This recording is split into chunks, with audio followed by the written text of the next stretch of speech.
so worth it. Whenever you think you're not good enough or I'm not an expert enough, it's hindering you from pushing past a boundary that you've never explored. And it's scary, but it's so worth it for yourself, not for the person on the other side, which of course you'll give value and your love for whatever it is you have, but it's for you mostly. If you clicked on this video, there's a high likelihood that you have not been posting videos. Don't worry, I'm not going to shame you. Today we are going to go all in when we talk about the beliefs that we have when it comes to why we're not posting videos, and we're going to be sitting down with Jordan Perez from the Think Media team, who just started her channel and is now at 1,000 subscribers. It wasn't easy, but we're going to dive into the belief systems, self-doubt, and imposter syndrome on today's episode of the Think Media podcast. If you're brand new to this podcast, my name is Heather Torres, and every single Tuesday we post a brand new podcast episode for you. So if you like content like this, make sure you subscribe wherever you consume this type of content. Now, today's interview is probably one of my favorites, not because we're just talking about one of my favorite subjects, which is overcoming self-doubt, starting messy, and pressing record, but because we're sitting down with my friend Jordan Perez. She's part of our Think Media team here. She's also a working full-time homeschool mom of 3 kids, and she is crushing her YouTube channel. She just got to 1,000 subscribers and she is being monetized now, and I cannot wait to talk about the limiting beliefs that she had and that I had when we got started. So grab your journal, grab your cup of coffee, and let's jump into today's episode.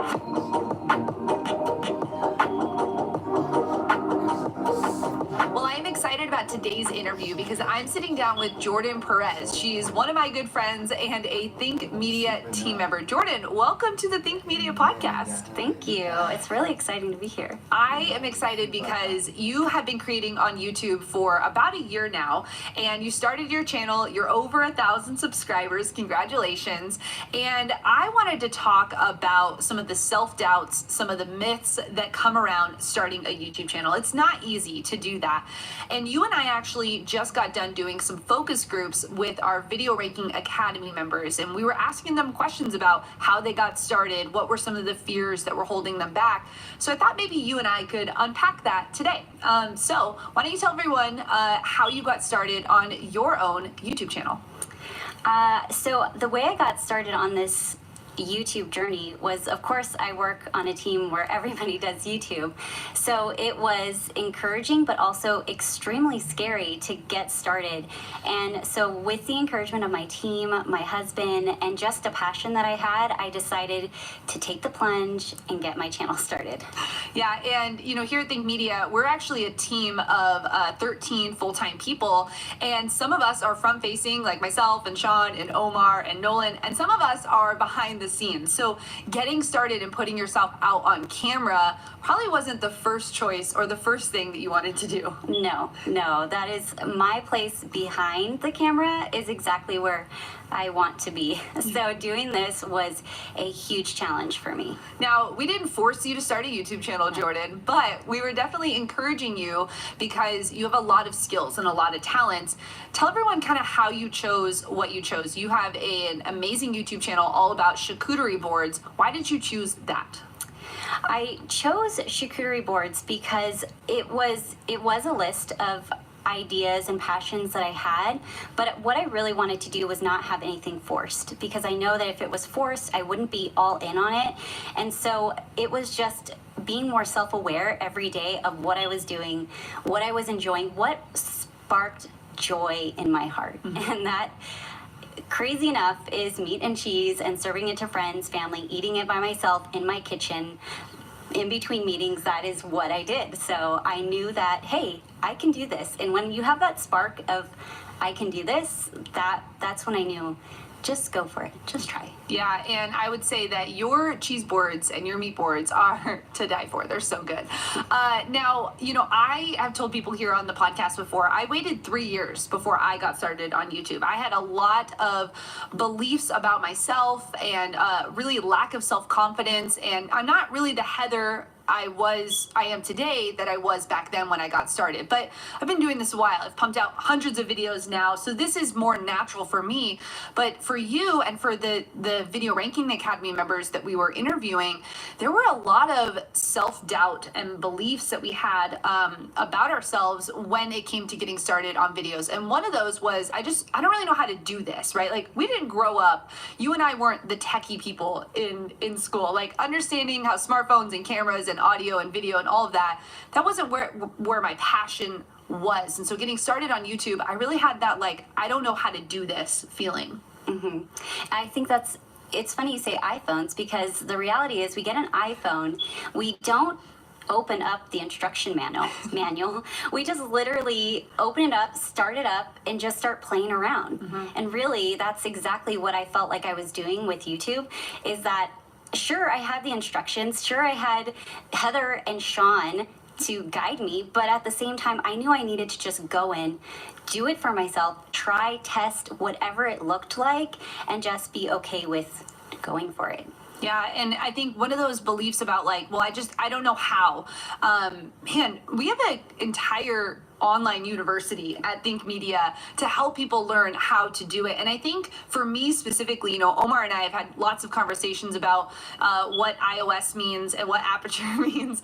And there just always seems to be this block of, well, I just don't know what that is. And honestly, it really is just the idea that I haven't prioritized learning how to do those things and learning those things because it didn't feel important enough to me. Right, absolutely. And I think that's what I loved about getting started, making that first video and realizing, oh, okay, wait a minute, I actually do have to learn exactly how to tag and title and descriptions and all of those things. And so it's not having this huge weight of pressure, but knowing where to find your education from and then pursuing it one step at a time, applying it each time, which is what Sean always says, to just apply what you've learned and just keep going.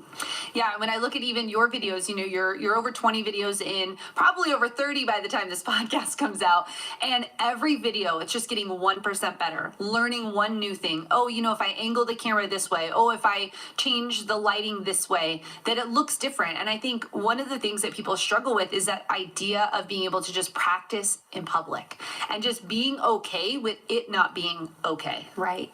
It's very difficult to practice in public, not only with just out in the world of YouTube, but around your peers, around your family. It's very challenging to step foot into those unknowns of what they might think or say to you, but it's so worth it. It's so worth taking that step. Yeah, and really when we were talking to our members, another one that came up was, you know, who am I to be doing this? I'm not an expert in anything. And mind you, I did not go to school for teaching. I did not go to school for you know, learning how to do YouTube. I didn't go to school even to become a homeschool mom, you know, for my homeschool channel. But, and did you go to culinary school, Jordan? Okay, just making sure. Yes. But this idea of, who am I to be doing this? This idea that we really talk ourselves down for who we are and the gifts and talents that we have been gifted.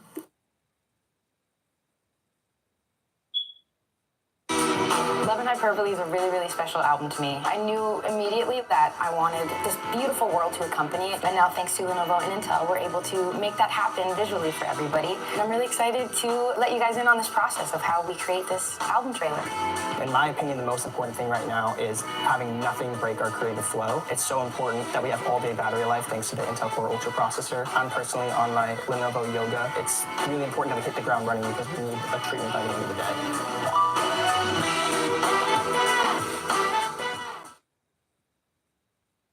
Uber Eats is delivering more deals so you can watch more basketball.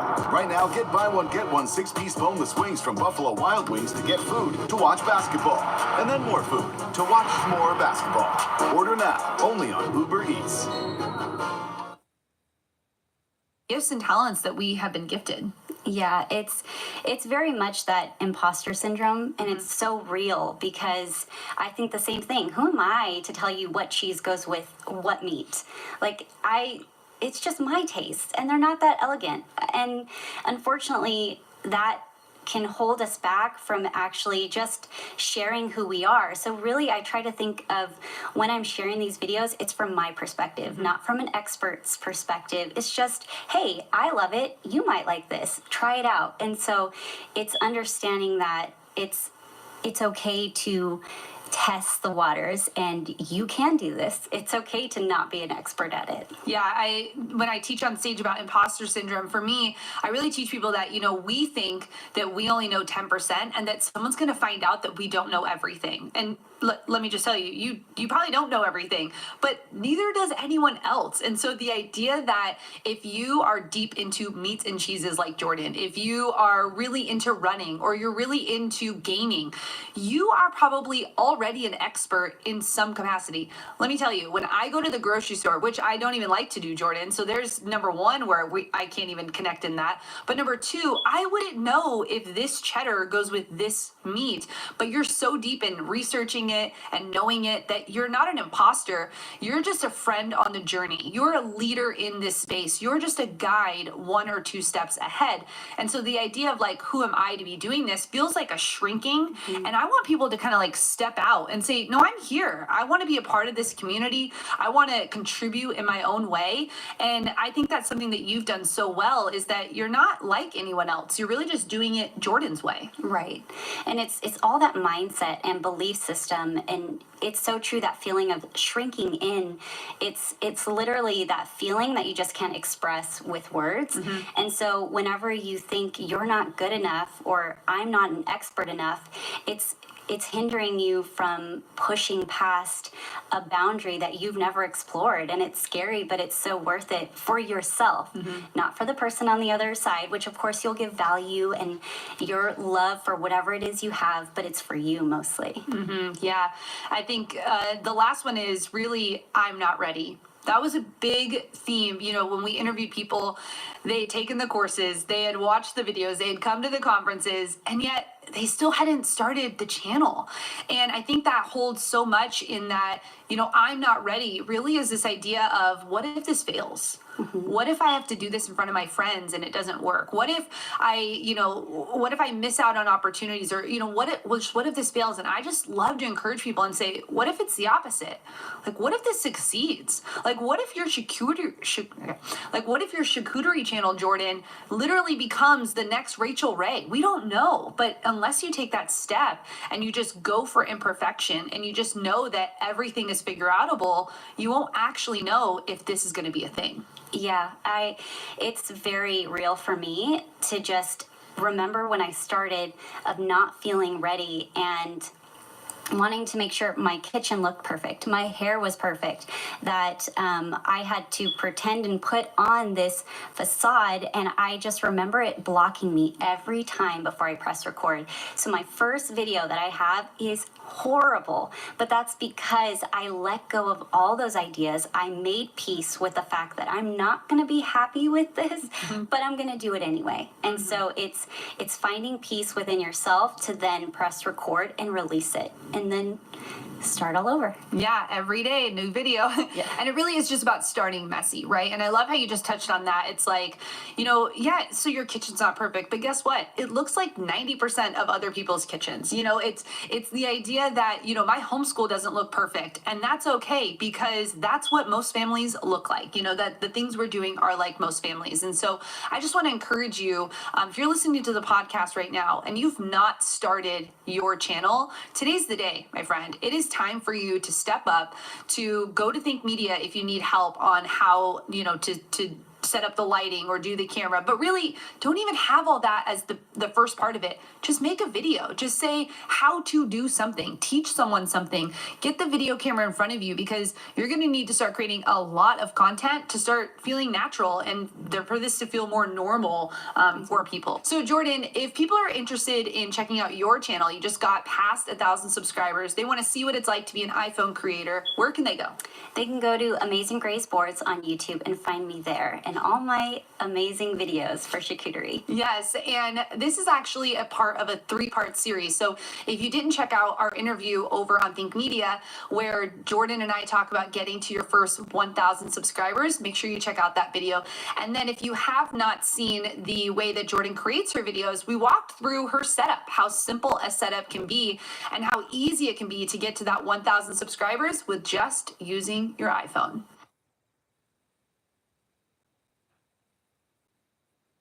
If you need a high-performance portable generator and an unbeatable value, check out Predator Generators from Harbor Freight.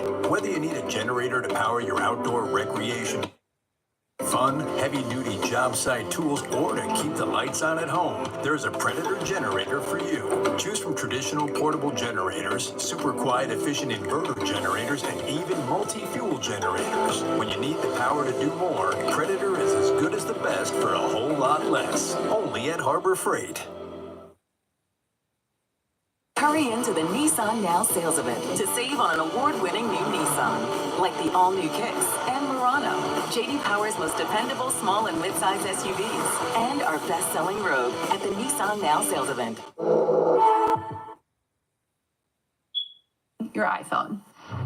Well, I hope you enjoyed that interview with myself and Jordan, and make sure you check out our channel, give her some love, let her know you are from the podcast. But I just wanted to encourage you one more time that there is no better day to start than today. So grab your iPhone, grab what you have, and just get started. This journey on YouTube, it will not happen overnight, but it won't happen unless you get started. So if you're feeling the imposter syndrome, or you don't know how, or why me, you can do this. If I can do this and Jordan can do this, you can do this too. And I want to say thank you so much for all of the listeners who tune in every single week for this Tuesday ritual that we have here on the podcast. Thank you so much for liking and subscribing and for leaving your reviews over on Apple. Today's review actually comes from Alti1308.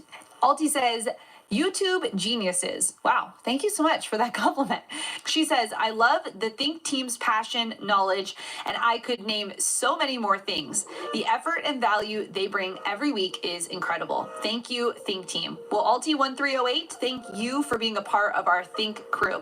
I've been calling you guys that lately because that's what I think you are. We are all in this together. We're a crew on this journey together. We're action takers, and we are trying to create and make an impact in the world. So thank you so much for rating and reviewing today's podcast. And if you've not checked out our free masterclass, that's probably your next step after today's episode. You'll learn the 3 secrets to YouTube success and how to create a high impact and a high profit YouTube channel. You can get all the details at thinkmasterclass.com. Thank you so much for being a part of our community here, and we'll catch you in the next episode.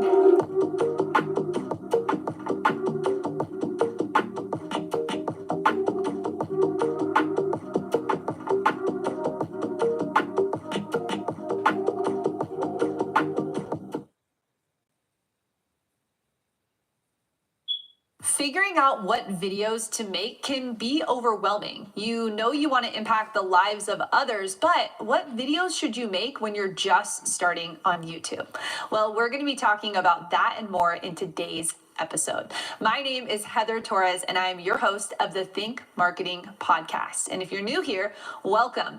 We deliver you a brand new podcast every single Tuesday, and I want to encourage you to subscribe wherever you're consuming this content from. And I want to say thank you to all of those who have been sharing the podcast with your friends. We've seen some amazing growth here on the podcast because of you sharing this content. So if you've listened to the past episodes, or if after this one you got some value, I just want to encourage you to share it with a friend who needs it. You could do that by taking a screenshot and sharing it on Instagram and tagging us there. Well, we are in the middle of a 4-part series. This is actually episode number 2 of that series.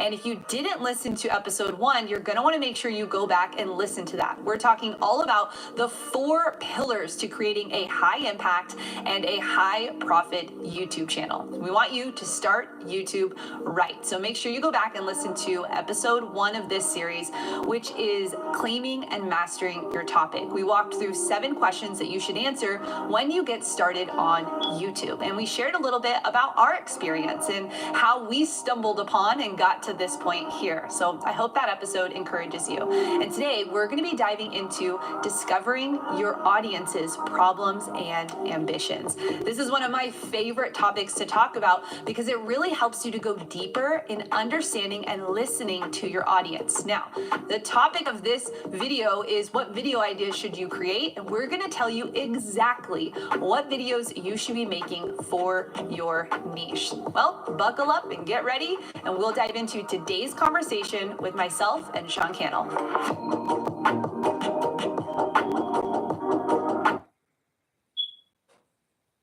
Last month's massive solar flare added a 25th hour to the day. Businesses are wondering, what should we do? I'm thinking company-wide power nap. Anything can change the world of work. From HR to payroll, ADP designs for the next anything. Swiffer Sweeper Dry traps 2 times more dust and hair for a clean even mom approves of. Nice reach. Brooms can just push stuff around, but Swiffer grabs dirt and even traps the hair. Swiffer, the mother of all cleans. Love it or your money back. So we've talked about claiming and mastering your topic. This is actually one of my favorite topics that we're talking about today, which is understanding the audience's problems and ambitions. And when you're getting started on YouTube, when you want to really impact people, understanding their problems and ambitions, I think, is key. And we're going to walk through a couple questions I have for you today. But number 1, I love that you said this, Sean. The creator who understands the viewer best wins. Yeah, I think that's huge, and it seems simple, but it actually is quite profound. To the degree that we understand the viewers, what keeps the viewer up at night? What is the viewer what's gonna keep their attention watching a YouTube video? What problem do they want to solve? What mindset are they in when they're going to YouTube? What questions are they typing in the YouTube search bar? And also not just what problems do they want to solve, but what ambitions do they want to achieve? Sometimes I may want to fix a problem with my car, but my ambition is to have a nice car so that I could attract a partner or so that I could flex in my car club. Like, what are my ambitions? What do I aspire to be? And to the degree that you understand the viewer, you will beat your competition for the person who understands the viewer less. It kind of makes me think about when you have a friend that's like, man, we just get each other. Like, man, she gets me, he gets me. And then when you also think about maybe somebody else, you know, an acquaintance, that there's like, it's just awkward. It's like crickets when you're trying to connect with them. Or you communicate and they respond and you're like, you weren't even just listening. Or you clearly don't even see where I'm coming from. Sometimes that happens in like relationships and like dating. If someone's ever speed dated or gone on like maybe a bad date, the lady, she's sitting across from the guy and he's like just talking on and on about his accounting job, you know, about like algorithms and different things. And she's like, being nice, she's smiling, but she's like, is he gonna ask about me? Is he gonna try to understand my problems? Is he gonna try to understand my ambitions? He feels out of touch. He doesn't get me. I don't think I can stay with him or her because she doesn't get me. Think about this in business. Think about this in YouTube. You're like, man, the creator's out of touch. The restaurant owner is out of touch. Like, do they even care? Do they even understand that, like, what I'm passionate about or the experience I'd want to have? And then conversely, man, if that's dialed in and you're like, man, they just get me. I feel at home in this coffee shop. Man, I feel like this YouTube creator, they relate with me, they empathize with me, but they also help me. They know where I'm coming from. And that is a huge key to really succeeding on YouTube. Yeah, what I think is really key about that too is when you're the person that understands the viewer best, the production value actually doesn't matter. It's the content value that really matters. And when you can have someone, I know you said in the last episode that you help really with YouTube, but you help kind of the normal everyday guy with YouTube. And that is so key because his problems are totally different than, say, a filmmaker's problems or someone who is wanting to do video for other productions. It's so key on understanding his problems and ambitions. And I love that you brought that up.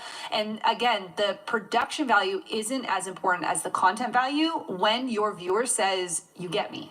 You understand where I'm coming from. You understand why I want to do this. And I think you do that so well when you're talking about wanting to create an impact in people's lives, or the idea that they want to do YouTube to create a sustainable business. We're not here to be flashy YouTubers. We're all about business and really creating a legacy for your family. So I love that you said that in the last episode. If you didn't watch that, make sure to go back and listen to the episode 1. Now, number 2, though, there's a huge mistake that people make when they're making content. And since this is all about understanding your audience's problems and ambitions, one of the big mistakes is making actually what we call selfish content. What would you say about selfish content versus making content that is for them?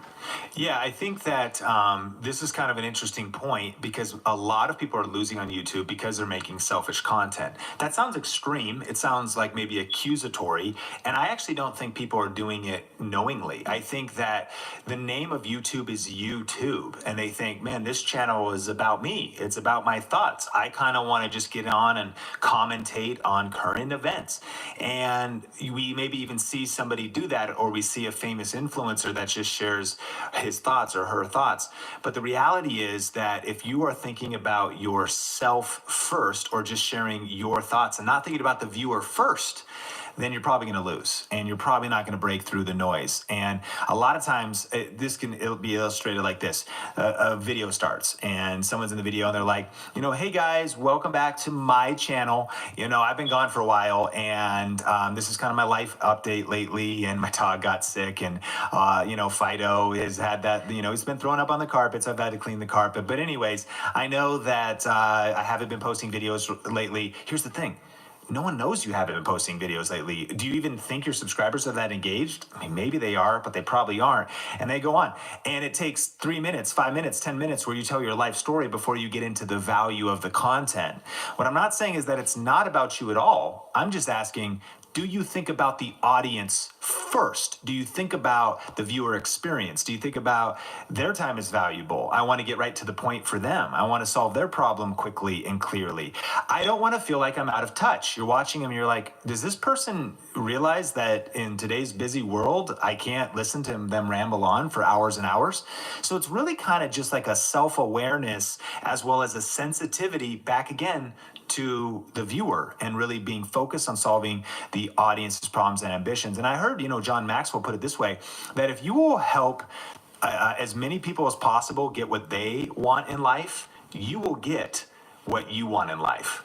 So ironically, to reach your, if you will, selfish goals, and I don't mean that in a negative way, just your desires, you're going to reach your desires just by focusing first on helping your audience reach their desires. Yeah, it reminds me of, I rebuilt an RV this summer, and it was a huge project. I actually didn't own any tools. I bought an RV, I wanted to renovate it, and I went to YouTube. I was like, I can learn how to do this on YouTube.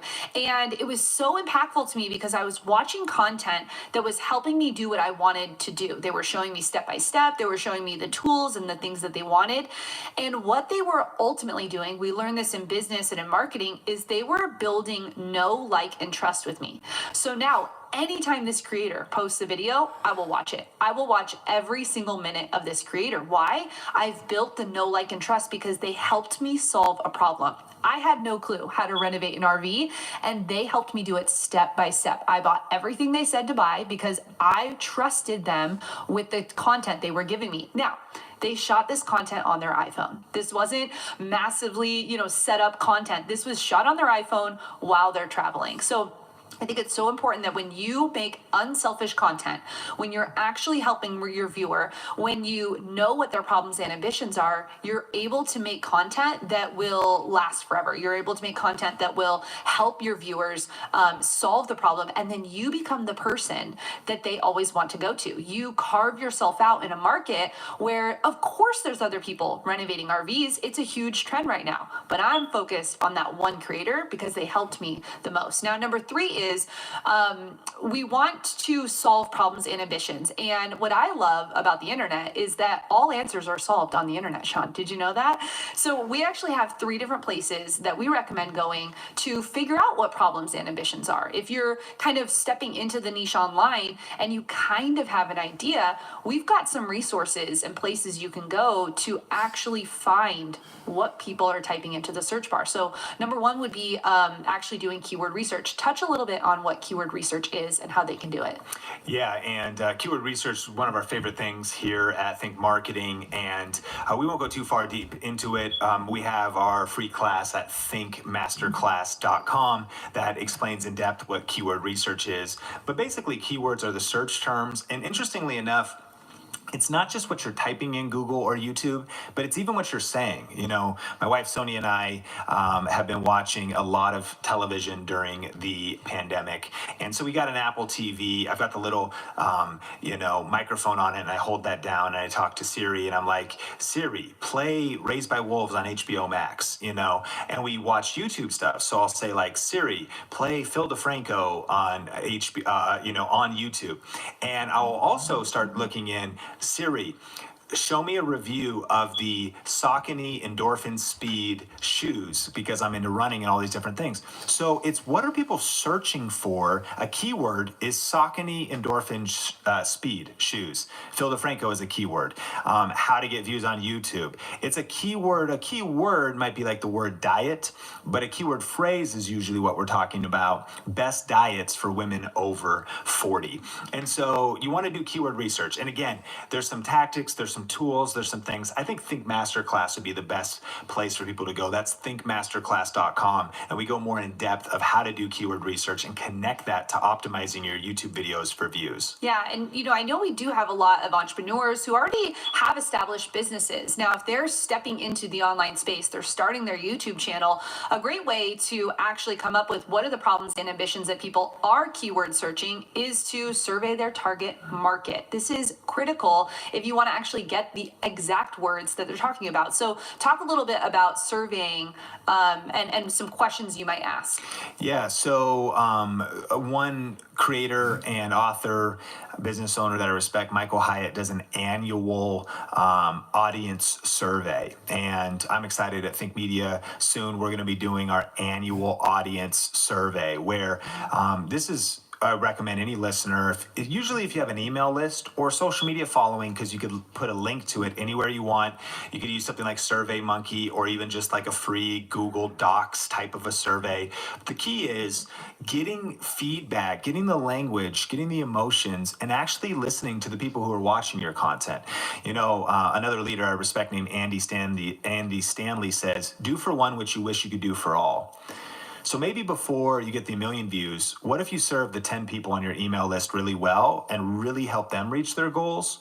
Could it spark word of mouth? Could it spark some virality? Could it spark that by you helping 10 people or 100 people reach their problems and ambitions, that's eventually how you're going to reach the millions that you aspire to reach?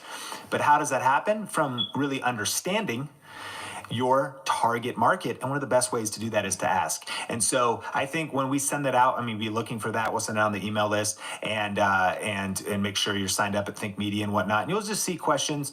We're just interested in a little bit about like, who are you? Like if we think we're talking, typically we notice like the core audience is like 10 years younger and 10 years older than 35. So like 25 to 45.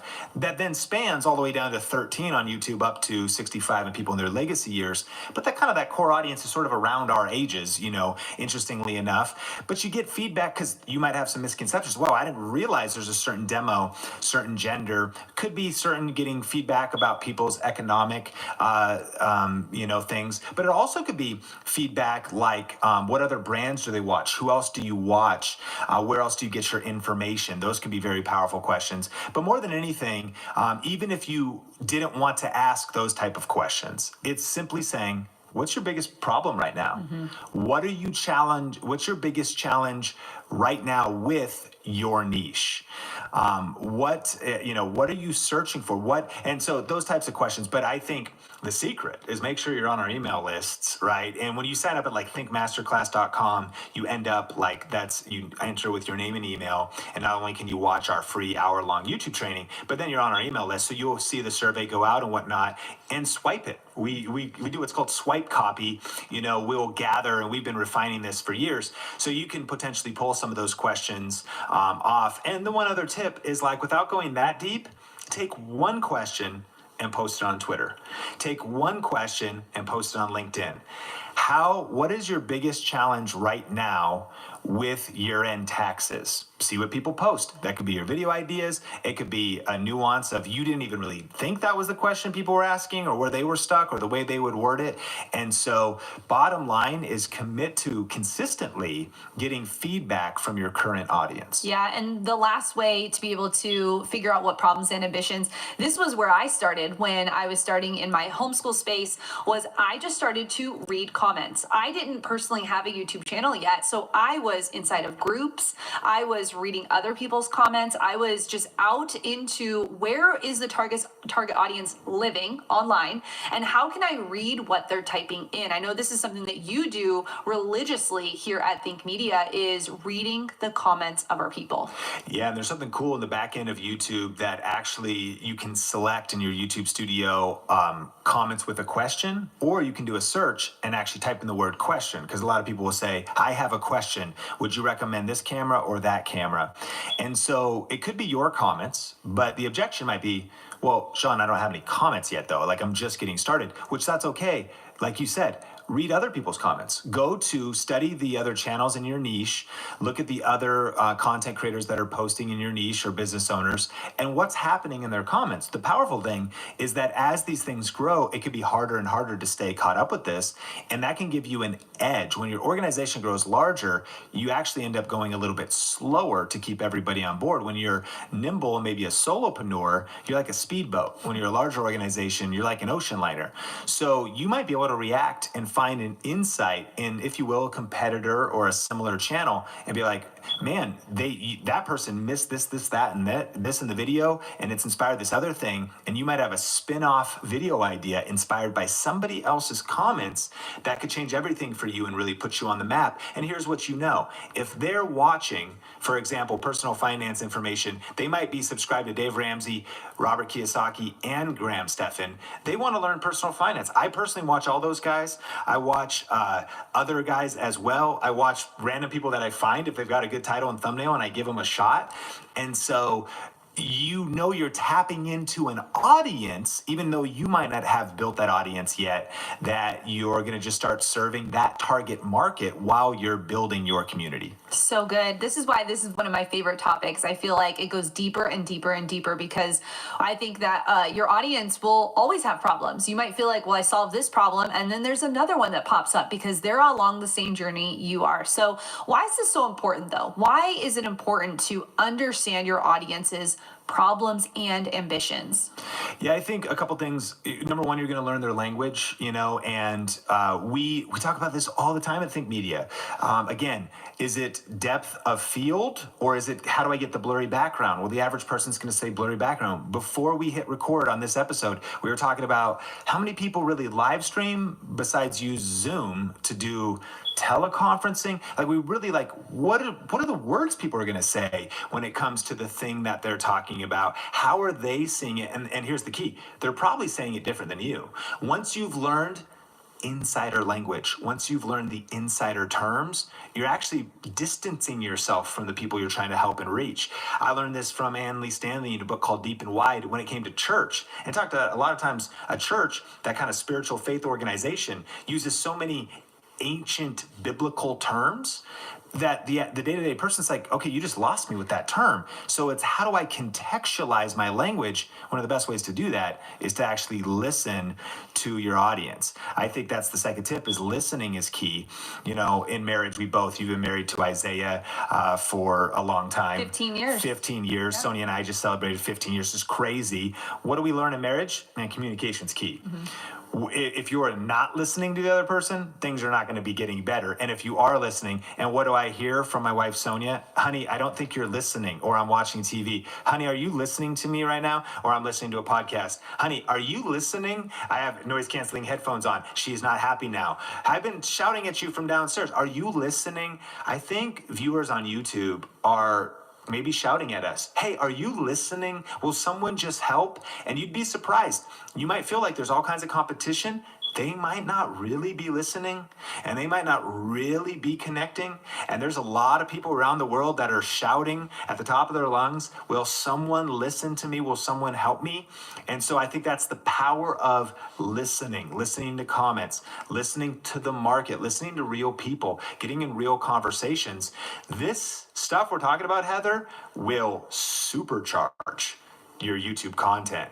Think Marketing Podcast if you apply it. Yeah, and for me, I think you use the example of the blurry background, and I think when you are the person giving the answers to the exact problem that someone has, I feel like it makes a greater impact, right? It is the listening, like you said, but it's the idea that when you can help someone, I don't know how you feel, but I know you feel the same, but we just love helping people. And so when we can answer the specific question, we're going to get into that number 4, when you can actually answer the specific question, you make a greater impact because they're not typing in depth of field. They're typing in blurry background and they think it's the camera, and you're saying it's not even the camera, it's the lens. They didn't even know. And so you bring light to that situation. Now, number 4 is we want to discover the audience's problems and ambitions. What do we do with that? Well, we're going to answer specific questions. This is a formula that you have used here, I think, to really advance the entire channel. So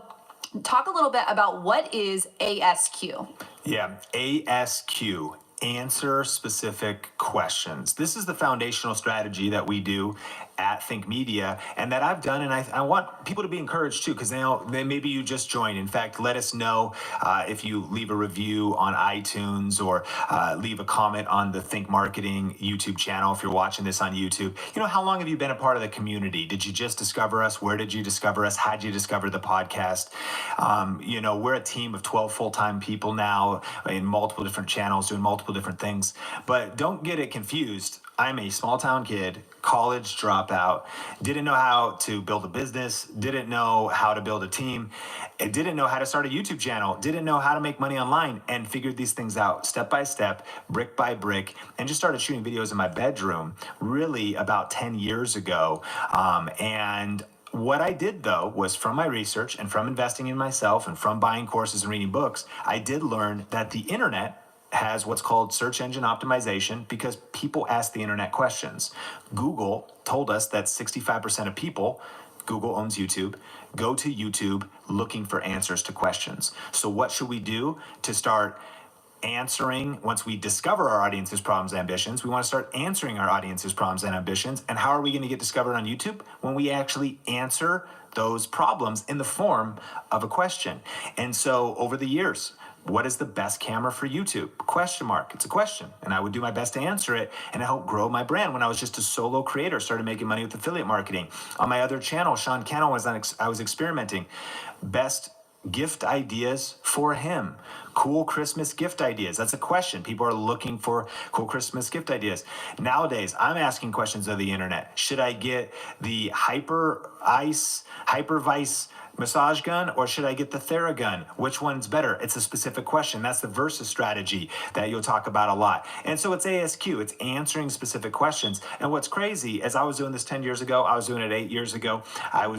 We've been doing it as a team for the last 5 years. Now we've got Nolan and Tony and Kyle and Omar. They're answering specific questions. We just continue to do it. And of course, our strategy has to evolve. That's why we keep our masterclass updated with the latest changes, because thumbnails, titles, nuances of breaking through the noise really matter. But the foundational principles, man, it's the same. The tactics change, but the core strategy, ASQ.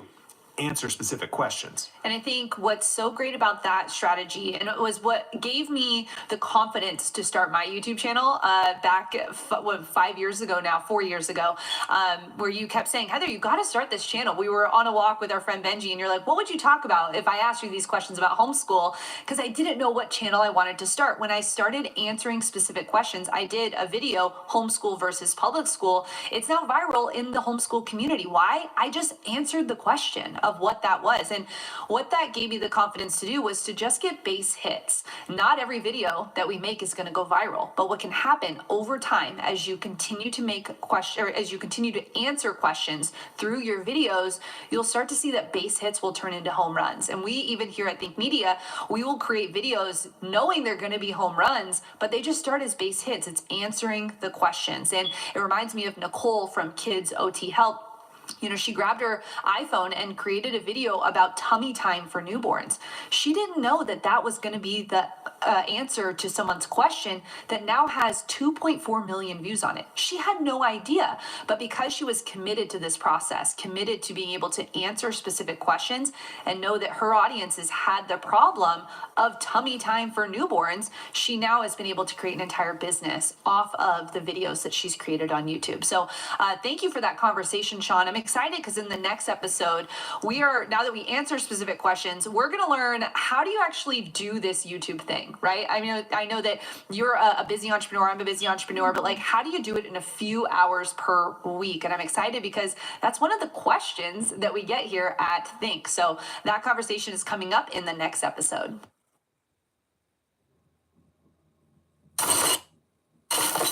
That gum's dull. A fancy cube.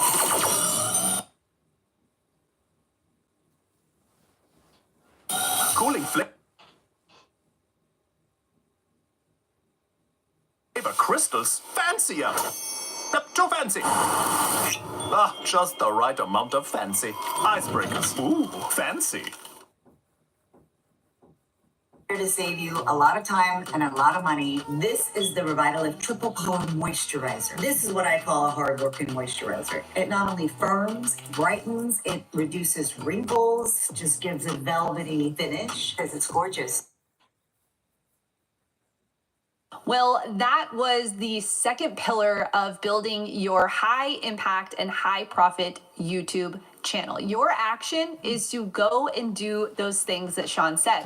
Post that tweet and ask, what problem are you having with X? Or get a survey ready so that you can start surveying your audience. I would also say go and read those comments because that's going to help you learn how to answer those specific questions. This was such an episode filled with so many pieces that you can take action on. So I'd love to know in the comments of wherever you're watching, let me know what action are you going to take next. And I want to let you know about this episode and this entire series being brought to you by our YouTube Starter Kit. Maybe getting this starter kit is your next step. Now, our YouTube Starter Kit is here to help you when you're getting started on YouTube and you're feeling really overwhelmed with all the pieces like titles and thumbnails and, what topics should you be covering? Well, we've put together some of our best and most impactful resources here at Think to help you with your YouTube channel. Included in this starter kit is our 51 video ideas to jumpstart your channel. We'll help give you the ideas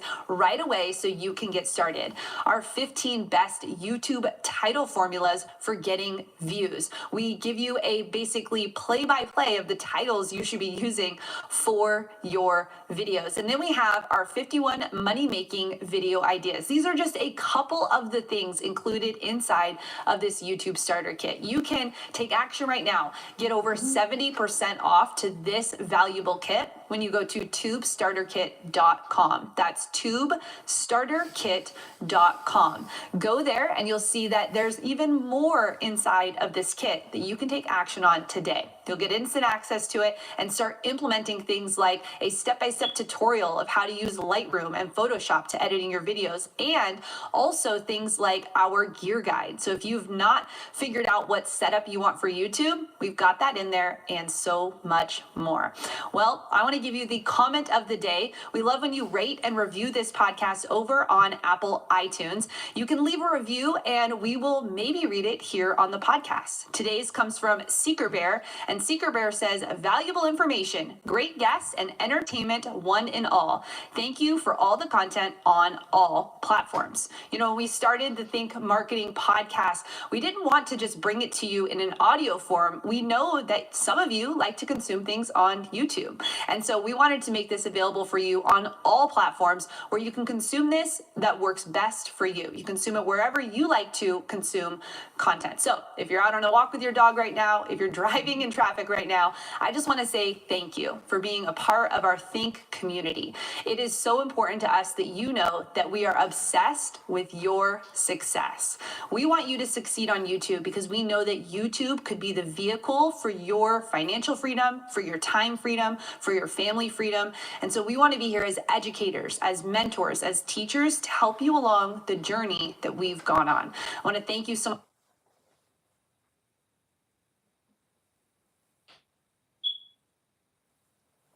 much for listening to this episode. And remember, if you got value out of this episode, we'd love for you to share it with a friend.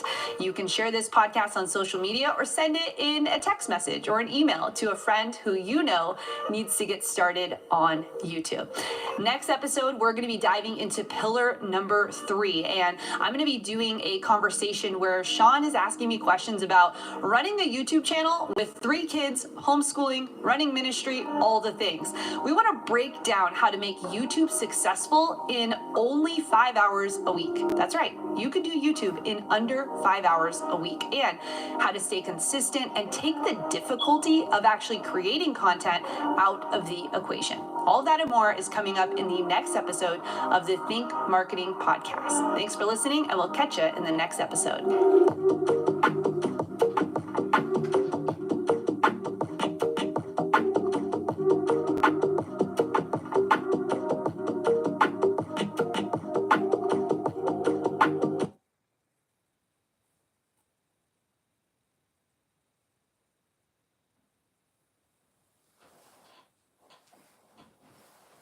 iPhone 16e has a durable design and ceramic shield because the average person drops their phone 208 times a year.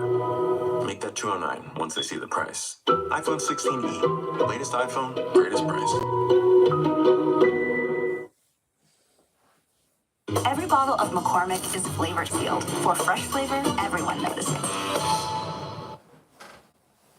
Is YouTube your side hustle? Are you working maybe a full-time job or in school and trying to do YouTube on the weekends? Or maybe you're a seasoned entrepreneur and you're trying to add YouTube to your content and marketing strategy, and you're just kind of short on time. Well, in today's episode, we're going to be talking about how to do YouTube in 5 hours or less. That's right. Today's topic is a 5-hour YouTube work week.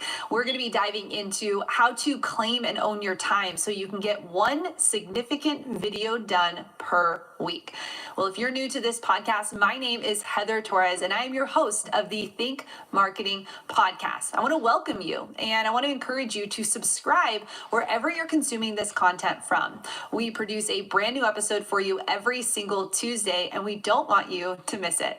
I want to also say thank you for those who have been sharing it on social media, for those who've been rating and reviewing the podcast on Apple iTunes. We love reading your comments and seeing you all over social. And if you get value out of today's episode, I want to encourage you to send it to a friend. Well, we are inside of a 4-part series here on the podcast. We're walking you step by step through the 4 pillars of creating a high impact and high profitable YouTube channel. If you're just getting started on YouTube, we want you to get started on YouTube right. And so we've been walking through 4 different pillars. Today's episode is on pillar number 3, but pillar number 1, we talked about claiming and mastering your topic. These are what we teach our clients and our students here at Think, and we're bringing it to you here on the podcast. You want to claim and master your topic so that you know exactly what your audience needs. And that goes into understanding your audience's problems and ambitions. We walk through the videos you should create if you're just starting out on YouTube and the strategy we use here at Think that have helped us get millions of views. This is a strategy that we not only use today, but that we're teaching you here on the podcast. Today, we're jumping into the third pillar, which is how to post one significant piece of content per week. Now, we understand not everyone is doing YouTube full time, and that can be a possibility for you, but by posting one strategic and significant piece of content per week on your channel, you can not only grow your channel with views and subscribers, but ultimately you can create a business that you love. And so we're going to jump into today's conversation with myself and Sean Cannell.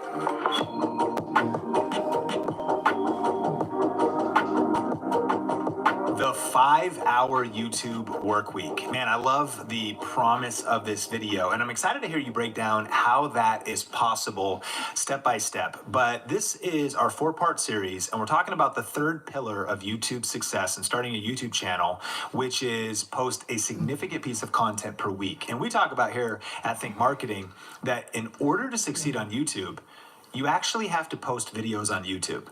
Yeah. Like, who would have thought? Who would have thought? And so how, though, do you get, because it's not just any video, but how do you put something significant out per week that will grow the channel, add value to people's lives? And what we talked about in part 2, that will actually solve problems and move viewers toward their ambitions. And so we have 5 tips. You've got 5 tips. And number 1 is focus on one platform. We're talking about YouTube, but why did you make this tip number 1? I made this tip number 1 because, especially if you're limited on time, it is so important that you're putting your time in the best place possible. And I have fallen victim to the idea of wanting to post on Instagram and on LinkedIn and on Twitter and on Facebook. But when you start to really separate yourself, when you start to really make it not one platform, you're not putting enough time into that one platform to see it grow. So you may be feeling right now, like I was, where I felt kind of not succeeding in anything. And so when I say you need to focus on one platform first, it's because when you focus on one platform, you could put your time, you could put your energy, you could put your focus all in that one platform, into one video. If you've only got 5 hours, you want to be using those 5 hours wisely. And so when I think about focus on one platform, I made this number 1 because this is probably the hardest part for entrepreneurs. You might feel like, well, Heather, you guys say I should be on Instagram and you say I should be making live videos on Facebook or I should be posting on LinkedIn. Yes, when you have more time or when you are able to outsource and have more team. So until those 2 things happen, it really is focusing on one platform. And this was a big breakthrough for me when I started creating content on my YouTube channel. My background is that I had no experience creating content on YouTube. I was really someone who was in the digital marketing space. You and I came together and I started helping in social media, and you really encouraged me to start a channel on YouTube. But I'm a busy mom. I was running a business. My husband was working full time. I'm in ministry, and not only am I a mom, I also homeschool. So I add on the extra pressure onto myself. So when I think about focusing on one platform first, it really is about just cutting out the distractions and knowing that you can actually succeed by just being on YouTube. You actually don't have to be on LinkedIn and on Instagram and on Facebook making content that is not evergreen. I want content to be working for you, and I want you to be able to succeed on one platform first and then grow from there. That's so powerful. And I think it's also knowing that you can do those things later, or you teach us a lot, it's just priorities, that if Instagram is like priority number 15, you may not reach that this week. You might not reach that over the next 2 years. But when we say post a significant piece of content each week, foundationally, that's saying I am going to focus on making sure that YouTube video gets up. And if I don't do any of these other platforms, that's okay. Like giving yourself permission. And I think about my journey too, as a solo creator. Before we met, I was focused on YouTube because it was the highest leverage. It's the search engine. It's where your content lives forever. And I did not have a great Instagram. I did not have a great Facebook presence. I would maybe promote a video here or there if I got to it once my significant video was done. But today, it could be confusing. People compare themselves to Think Media, our overall brand. We've got Melissa Caputo crushing social, and setting our social media culture. And my Instagram is insane. Our LinkedIn is consistent. All these other platforms, well, that's years later once there's a team. It starts foundationally by saying, I'm just going to get that one video out per week. I'm going to focus on the one platform that's the highest leverage, YouTube, which brings us to tip number 2, which is batch everything. What does that mean, Heather? Yes, batch everything. I apply this to not only just YouTube, but in so many areas of my life now. Batch producing content is really one of the most sustainable ways to stay consistent on the platform. What I mean by batching is, when you're going to sit down and record one video, if I'm going to put my makeup on, if I'm going to do my hair, if I'm going to shower that day, I'm going to pick a cute outfit. If I'm going to do all those things, set up the camera, the lights, the everything, I might as well make more than one video. Why? Because it takes time to do that. We know from setting up for hundreds of shoots that you may think it's only going to take you an hour to do a video, and it expands into 2 or 3 or 4 because the light thing or the audio or whatever that is. So if you're going to take the time to actually get into that space, I recommend batching everything. I batched when we sat down to do this podcast. We batch produced how many videos we were going to do. We did the outline. I sat down and I batched the outlines. Batching is in editing and in releasing, meaning like scheduling out your content. There's so many things you can apply batching to, but I think if you're going to take the time to do all of those things, you might as well make sure that you're creating more than one piece of content, because life gets crazy. Life gets busy, right? Maybe you're working full time and you get home from your job and you're just tired and you're not really in the space to create content. Or maybe that Saturday rolls around when you're supposed to be filming and your kid's sick, right? If you already have content prepared ahead of time, if you're thinking ahead of time, then you'll be able to keep that sustainable publishing of that one significant video. I love that. And really what you're talking about here too is if this is the 5-hour YouTube work week, someone might think, well, shoot, I might spend all 5 hours shooting the first 4 videos for a month's worth of content, 1 per week. Yeah, but if it's 5 hours a week, that's 20 hours a month, and now a month's worth of content is all shot in 1 week. And so while doing all the tasks all at once might take longer, you're going to save time in the long haul. I think about when Sonia and I go out to run errands, sometimes there might be like one thing we need to do across town.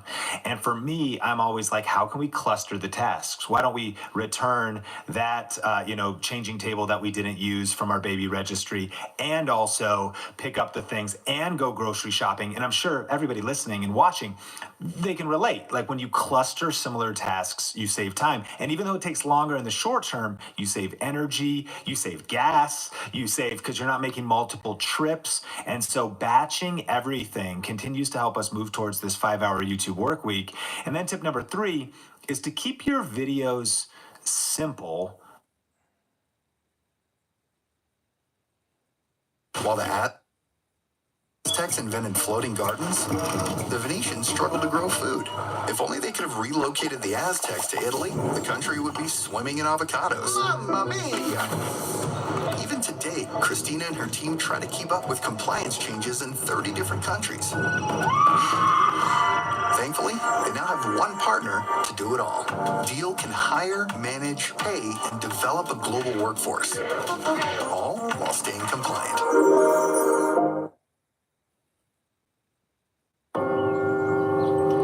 What's for dinner? Tip number 3 is to keep your videos simple. When it comes to YouTube, what does that mean? Yeah, for me specifically, I know you are the camera expert, right? You are, you search best camera for YouTube, Sean Cannell comes up.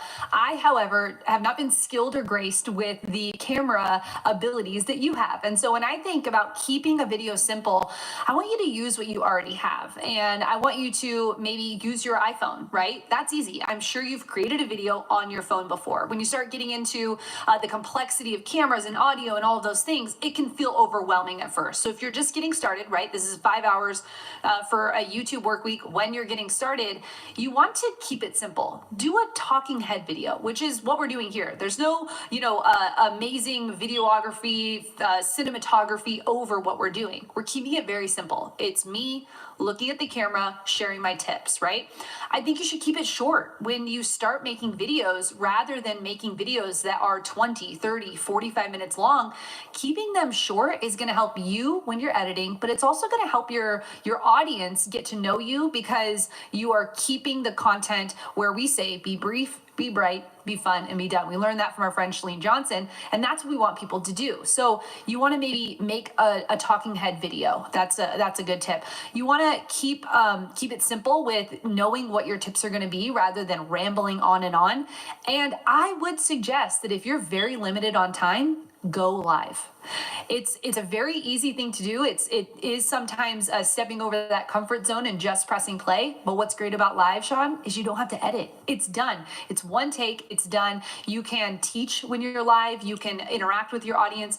We actually teach here at Think how to make live videos as if they are evergreen content. A lot of people think that when you go live, you should be answering questions and interacting. We teach a completely different live strategy where it's creating simple videos that take less time. You can do a whole video up from start to finish, uploaded and everything in 90 minutes or less. So that is a strategy I use in getting, to that 5 hours per week. I love that. And I've seen videos on your homeschool channel where it was like an 8-minute live stream. You just open with a hook, you promised 3 tips, you delivered the tips, you landed the plane, and then you even threw a little graphic up so that you could put an end card up, which you did after the fact. But that's a good example where if this is the 5-hour YouTube work week, well, maybe one of the weeks you did some planning, you did some optimization, you did some stuff on your channel, you have a lot of time left, you can still get that video done, as you said, in 90 minutes by just going live or using these different formats. And I'm reminded of what we talk about a lot, and that is that complexity is the enemy of execution. Mm-hmm. When we do the Coffee with Candle show, or when you do the Think Marketing live show, I hear a lot of people that come on and sometimes say, I need to catch up. I'm behind on my video editing. I've got all of this footage on my computer. I want to edit all that. My family, we traveled for 2 weeks and I've got all of this footage. And I'm empathetic to that because story of my life, I've got footage everywhere that maybe has never seen the light of day, but that's complexity. Mm-hmm. And they're starting to get overwhelmed because they've got all of this footage, or the project's become too big. They're trying to make Star Wars instead of just trying to make a talking head video as you described. And so put boundaries out there, guardrails out there, just like we're doing. Put a format out there because you can always grow later. Someday later, you can hire a videographer. Someday later, you could get somebody to help you, or you could be able to go part-time at your job to give more than 5 hours per week, but keep it simple, especially when time is limited. Super, super powerful. Number 4, own your time rather than your time owning you. Break this down, Heather. Yeah, this is something that I love to teach, and it really is my message out of my messiness. I was a procrastinator. I was someone who kind of did things flying by the seat of my pants, right? Just kind of going from one activity to the next. I was disorganized, and when I had kids and I was doing a career and children at the same time, I had to get my act together, and really that was in time management.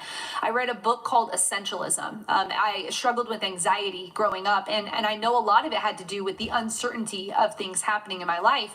And when I started owning my time, my anxiety actually started going away because I was able to push past the idea of not knowing what was coming next. And so when I say own your time rather than your time owning you, that means you control the 24 hours that are in your day. Maybe you do have a day job that you need to go to, or you're going to school, or you're a full-time mom at home, and you do need to be dedicated to the mission that you're on there. But the time outside of that, right? What are you doing before you go to work? What are you doing after you come home from work? What are you doing on the weekends? I think it's really critical that as we walk into entrepreneurship, you have so much freedom as you grow as an entrepreneur that it can be distracting at times because you don't really know what to focus on. So I really want to implement calendar blocking. I think it's really important that if you are trying to get a YouTube channel off the ground, if you're trying to make something new, if you're trying to do a side hustle, and you already have kind of a life happening, and you're going to plug this new thing in, you've got to know when you're going to do it. And I think you should treat it as a job. YouTube is a job. And if you treat it like a hobby, it'll pay you out like a hobby. But if you start treating it like a business, it'll start to pay you out like a business. So owning your time basically just means really evaluating what you're doing. So my tip for people is to take a week and every single hour, write down what you're doing. And then go back at the end of the week and actually prioritize what I was doing actually important and working towards my goal.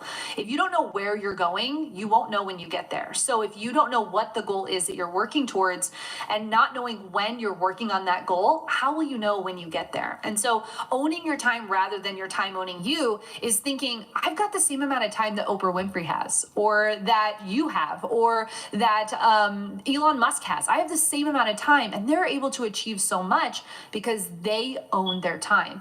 And one thing I want to implore so many people to do is use the word no. You've got to use the word no more and more, because if you are saying yes to someone else's vision, you're saying no to yours. And that can be really hard to do because I'm a people pleaser. I want to say yes to everything. But when my time starts filling up with other people's agenda, my agenda goes away. And I don't think it's selfish, because I know that I'm on mission to create legacy for my family, and I can't do that if I'm doing everyone else's things. And so the people pleaser in me had to start saying no more than I was saying yes, and being intentional with the hours of the day. So what does this look like for me? I get up at 5 a.m. I mean, my kids are in the later elementary, early middle school, so I'm past the baby stage that you're currently in right now, but I'm up at 5 a.m. I'm studying. I'm working on myself. I'm reading books. I'm in my Bible. I'm planning the next podcast. I'm using that time wisely while I have some alone time. Then I walk into work, or, go from my living room to the office and I work for a little while. And then I have a calendar block for my kids. I have intentional time that I'm spending with them. And when I'm with them, I am fully present and with them.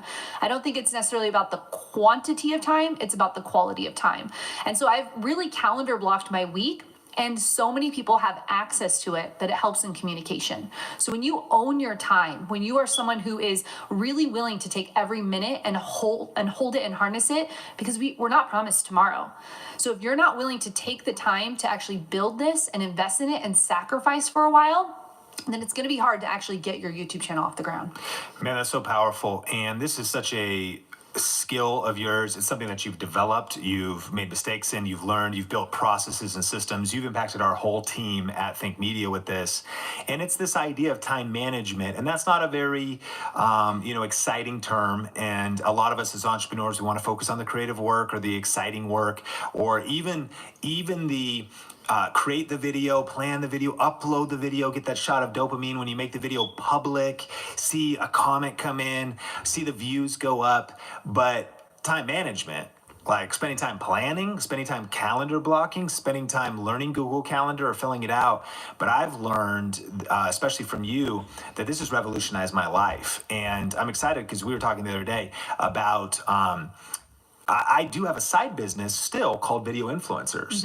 And, the co-author of YouTube Secrets is my friend Benji. That's a side project. I mean, Think Media is a massive company now. 12 full-time people, multiple YouTube channels, this podcast, lots of stuff going on. You're our chief operation officer. It sounds weird because we're just like these small town kids. The titles. What are the titles? But really, multiple seven-figure company. And now, new dad, my son at the time of recording, 7 weeks old, like crazy. And so I've had through every season, and you've helped me learn calendar blocking, but I even think that that's how you're going to batch things. And just to give an example, I've been able to do Video Influencers. Benji's similar. He has 4 daughters, cooking channel, vlogs with his wife, business, real estate, things he's doing.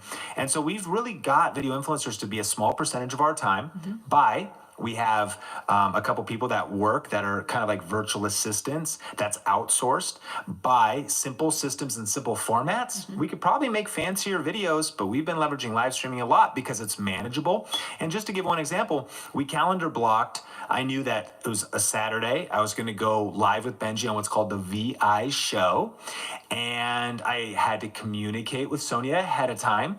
And who would have thought when you communicate and you cast the vision and you just say, hey, babe, this is what's coming up. I said, look, it had been a couple months since I had done some stuff. And I was like, I'm going to be doing a show with Benji. It's happening Saturday morning. all be done by 12:30. So I gave up my weekend for my side business, if you will, the beginning of a Saturday, which I know is what I'm sharing this story because so many of us can relate to. Whether it's your main business, your job, school, the things you got to do, communicate with those around you. Put the time on the calendar. We knew days in advance that this was happening. We planned it out, and then we went live with a very planned episode. Ended up being 33 minutes long. Edited off using the YouTube editor, the beginning and the end, so it was done immediately online. And we actually started recording the Q&A separately, so 2 uploads actually hit the channel on Saturday. Thumbnail, title, the full thing, and we were done. It was the 5-hour or less YouTube work week for our side channel video influencers, following your strategy of calendar blocking, of batching 2 videos both at once. And it's really, really powerful. So I love that. You got to own your time rather than your time owning you. And then number 5, Heather, you say, give yourself. Hello, handsome. And hello, random chair. Clean up with Apple Intelligence means goodbye, chair. iPhone 16e. Latest iPhone, greatest price. Hi, I'm checking in. Oh my gosh, I'm a huge fan. Oh, thank you. I love Skinny Pop. Oh. Anyway, what's your name? Jennifer Aniston. I'm not seeing a Jennifer Anderson. Oh, no, not Anderson. Ann Iston. Ann Iston? I'm so sorry, Miss Iston. I thought you said your name was Jennifer. It is. I'm sorry, I can't think straight. Can I just... Yeah, sure. Oh, Skinny Pop, popular for a reason. Heather, you say, give yourself grace. What do you mean by that? Yeah, give yourself grace. You know, I think one of, I love the quote. It says, comparison is the thief of joy. And I really take that to heart because everyone around you is in a different season than you. Maybe we're in the same season of raising kids or whatever that looks like. Everyone is in a different life experience at the same time. And so when I say give yourself grace, if I'm going to compare my YouTube channel to, say, a competitor and your friend, Sunny Lenarduzzi, I am a mom of 3. I am an adoptive mom. So we went through an entire adoption phase. I homeschool my kids. I'm involved in my community. I have a lot of things happening compared to Sunny Lenarduzzi, another successful YouTube teacher. She is, well, now she's married, but she was single and living on her own and really just full on working on her business. No kids. No kids. That's right. And so her and I were in different seasons. If I'm going to compare what I'm trying to do to what Sunny was doing, I'm going to feel like a failure. And so when I say give yourself grace, it really is about the idea of knowing the season of life that you're in. You know, this whole last year, actually over the last year and a half, we were walking through a custody thing and an adoption. And through that season, I had to put my side hustle on hold, which was hard because I needed to put the main focus on Think Media and on my family. And so I could have, seeing some of my other friends really take advantage of the pandemic and things that were happening in homeschool, I could have really been down on myself and really felt a lot of lack of self-confidence because I wasn't able to contribute into that world at that time. However, I knew what season of life I was in. I was in the season where I needed to give more time to what we were doing here and what my family needed at that time. And now I'm ready to be back. I'm ready to start making more content. I'm doing this 5-hour doing the 5-hour YouTube work week. And I think it's really important to remember that YouTube is a marathon, not a sprint. And that every video, maybe I can get one up, this month and I'll be 2 or 3 months and then I'll get another one. And then I'll get back in the flow of that 5-hour week. So I can be contributing to that community. So I can be making those videos. So I can be increasing my revenue coming from that channel. I think it's really important to remember you've got to identify the season of life you're in. Now, am I using that as an excuse? Probably. So I need you to identify what excuse are you using to hold you back. I probably could have not binge watched Downton Abbey for an entire month. I probably could have not done that, right? So I also am using it as an excuse, and I want to crush my excuses and crush your excuses too, Think Marketing. But you do need to recognize the season of life you're in. Right now, you're a new dad, Sean, so you're in a whole new season of crushing it on the home front than you've really ever been. You and Sonia have been building this business and been sacrificing the time to do that. And so I think it's important that when you walk through, what did the 5 hours look like? I love that you said once you start to see that traction, you can start putting more time into this, but it really is about understanding the season that you're in at this time. And one of my favorite quotes of yours is your race, your pace. And I've been actually getting just obsessed with running lately. I just ran 19.5 miles the other day, working up to a marathon that I'm just going to run personally before I do an official one with the pandemic. And I remember when I couldn't even run around the block. I could jog a little and then I had to walk because I was so out of shape. And as I've been getting into running culture, I think there's a guy recently that just broke the sub 2 hour mark on a marathon. Like I ran a half marathon at like 2 hours and 16 minutes, which is decent. But here's what I think about when I do like the rock and roll marathon in Las Vegas. Thousands of people come out and they all get to the starting line in all these different backgrounds, ethnicities, ages, and they're all gathering to run something that's going to be hard, something that is going to knock the wind out of you, something that you're going to get sore, something that you're going to get fatigued, and we're going to run it at all different paces. And we're all running an important race. And that's what I think about when I think about YouTube. And your quote is that this is going to be hard. Like this is going to take focus. This is going to take being serious, getting your, marathon registration and saying, I'm going to make a decision that I'm going to do YouTube. I'm going to commit to this channel. I'm going to commit to this thing. And there might be times where you get injured and you get a DNF, a did not finish, but then show up to the next race. Mm-hmm. There's going to be times where you're going to feel like you can't keep going when you hit mile 8, mile 13 on your marathon, but you then realize a second wind hits you, or you take a break. I remember when I ran right after our mastermind, a half marathon the next day, sick nonetheless. And I hit a couple places where I had to just stop and sit on the side and catch my breath. But I just wanted to finish. I knew I was kind of like not feeling super great. And my friend Benji got me registration to it. The point is this: your race, your pace, friend. You got to give yourself grace and really commit to these strategies, Heather, that you've broken down, because this is a reality. You can do YouTube in 5 hours or less a week. It's possible if you stay focused, if you follow these tips, and if you remember to give yourself grace when you miss it and it takes 7 hours, or you miss a week. Mm-hmm. We all have the Ben and Jerry's Downton Abbey binge watch week where the video doesn't go up. If you don't hit 52 videos in a year, why don't you hit 51?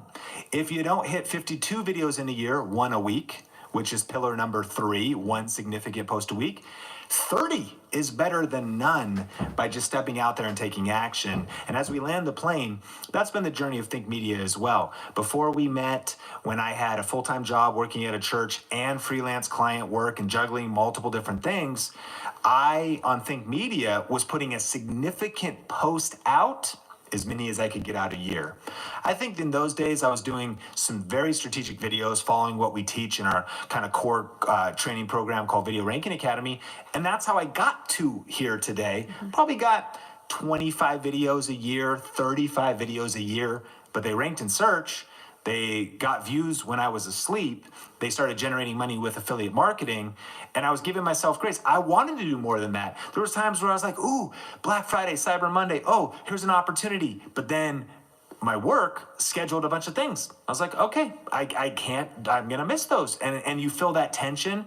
Give yourself grace, because over time, when you keep adding strategic, significant videos to your YouTube library, it can build a little snowball of momentum that will start giving you the inertia needed to elevate and scale your business to the next level. Yeah, and I want to point our listeners to Think Media. We talk about one significant video. We put that word significant in there because I think there's something about really spending time to put out a valuable piece of content. When we say one significant piece of video or one significant piece of content in the form of a video per week, we want you to be building the content muscle, right? It is a lot of work to make content. It's totally different to talk to a camera or into a microphone or have lights on you.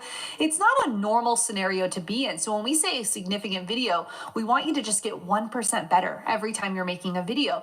And I want to point you to Think Media because that's where you can go to get the information on, well, what should be in your video? What should you say, right? We talked about in the last episode, answer specific questions. We want you to have simple frameworks. We want you to be in less than 10 minutes, stick to one platform, and really make it simple. And when you can do those things over time consistently, you can build a thriving and successful business.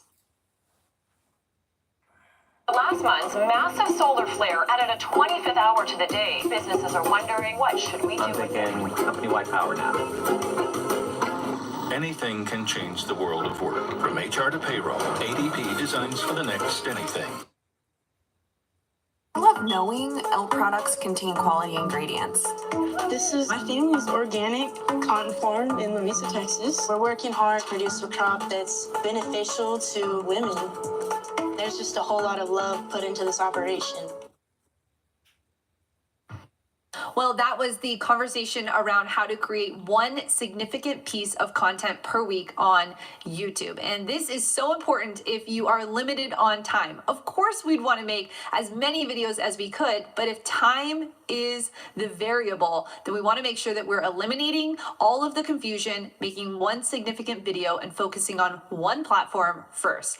I hope that it encourages you to know that it is about the seasons of life that you're in, that maybe right now it's not the season to be crushing it hardcore. Maybe it's the season where you need to make simple videos without editing so you can get that significant piece of content up. I hope that this piece of content brought you value, and I encourage you to share it with a friend. We're going to be rolling into episode number 4 of this 4-part series where we're going to talk all about how to create money, the shortest path to income on YouTube. And again, this episode was brought to you by the Think YouTube Starter Kit. Have you gotten the YouTube Starter Kit yet? You can get it right now for over 70% off. This is our best resources here at Think that will help you if you're feeling overwhelmed with titles and content and topics and thumbnails. This is the kit that you need if you want to do YouTube right. Included in this kit for over 70% off, you're going to get our 51 video ideas to jumpstart your channel. You'll also get our 51 money-making video ideas, and we're also including our how to create awesome YouTube thumbnails. This is a step-by-step walkthrough of how to create thumbnails like we do here at Think Media. Thumbnails that'll get clicks and views, and the entire kit is available for you for over 70% off over at tubestarterkit.com. You can go there right now and you'll get instant access to all of our best resources here at Think. Now, we love reading your reviews over on Apple. Thank you so much for rating and review the podcast. If you've not done it already, I want to tell you, go over and do it now because I want to read your review on the podcast. And today it comes from Tallest Robbie. He says, I've been listening to this podcast from the beginning, every episode, and I mean all of them in caps. Always helps me. I have never left the podcast feeling like I wasted my time. I can't stress how big of a deal that is. Wow. Thank you so much, Tallest Robbie. He concludes by saying, you won't be sorry you listened to this podcast. That means the world to us because we want to make sure that we're, 1, not wasting your time, but that 2, we're bringing you the value that's going to help you grow on YouTube. It is so important to us that you know that we are here and obsessed with your success. So let us know on social media what success you've been having on YouTube since you've listened to the podcast. Again, we'd ask that if you got value today to share it with a friend. You can send a text, you can share it on social, but some way get this into the hand of the creator or the entrepreneur that you know needs to be growing on YouTube. Well, in the last episode of this 4-part series, we're going to be talking all about money. We're going to be helping you figure out the shortest path to revenue on YouTube and the mistake that a lot of creators make when they're getting started. All of that and more is coming up in the next episode and the conclusion of this 4-part series. See you next Tuesday.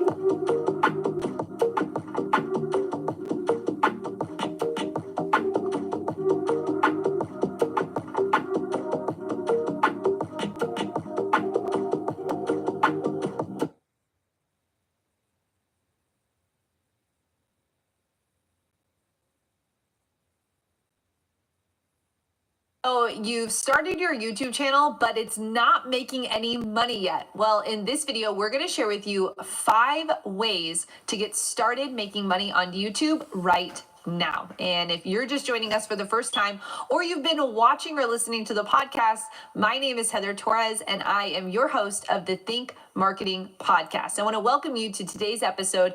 And if you're new here, we do a new podcast uploaded every single Tuesday just for you, talking all things to do with YouTube and growing your online business. Now, we are in a 4-part series. This is video or podcast number 4 of this series, where we're breaking down the way to start on YouTube. We want to help you build a highly impactful and highly profitable YouTube channel. And so we've been breaking down through the last 3 episodes the 4 pillars to do this. Now, pillar number 1 was to claim and master your topic. Pillar number 2 is to know your audience's problems and ambitions. Pillar number 3 was to upload a significant video 1 time per week. And then number 4 is what we're getting into today, all about making money on YouTube. And we're talking about the shortest path to revenue. That's key, the shortest path to revenue. We're going to be breaking down through Sean's illustration of his journey, how to actually make money on YouTube. It may not be how you actually think, and so we're going to be breaking that down in these 5 different steps for you in this episode. Now, we want to encourage you to share this with a friend if you know someone who's struggling to make money on YouTube, and get the word out so that they know how to do this as well. And to also let you know that this episode is brought to you by our Think Masterclass. I'll tell you more about that after this episode and let you in on an opportunity to join us for a free class all about how to win on YouTube. Well, let's jump into today's featured conversation with Sean Cannell.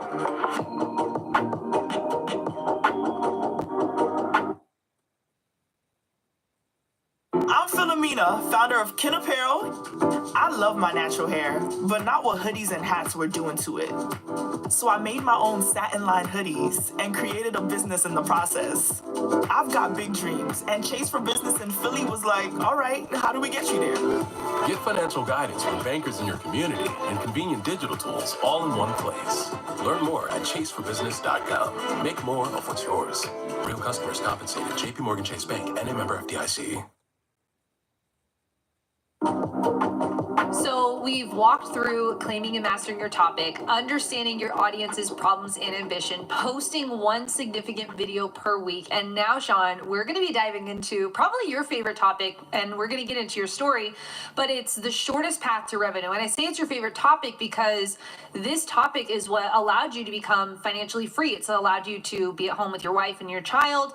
It is what has funded the mission for what you want to do here at Think. And so I'm excited to get into these 5 ways that you could make money right now. And I want to tell the Think Marketing listeners that these might be ways that you've heard before, but this conversation, we're going to dive deeper into the story behind them, why we chose them, and how you can start implementing them this year on your channel. And so these aren't a secret. These are probably ones that you've heard before, like I just said, but I'm excited because we're going to jump into your journey, Sean. So number 1, which is the shortest path, is focusing on your day job to fund your dream job. And I want to start with just kind of your background, because maybe someone right now is brand new to Think, and I'd love for you to give some details and jump into number 1.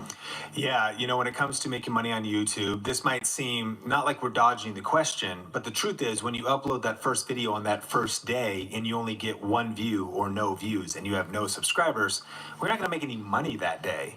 So when I think about the shortest path to making money on YouTube, it's actually probably going to be getting money from somewhere else off of YouTube to fund your YouTube dream. And that's what I did. I started to capture vision for the potential of YouTube. I think that's key.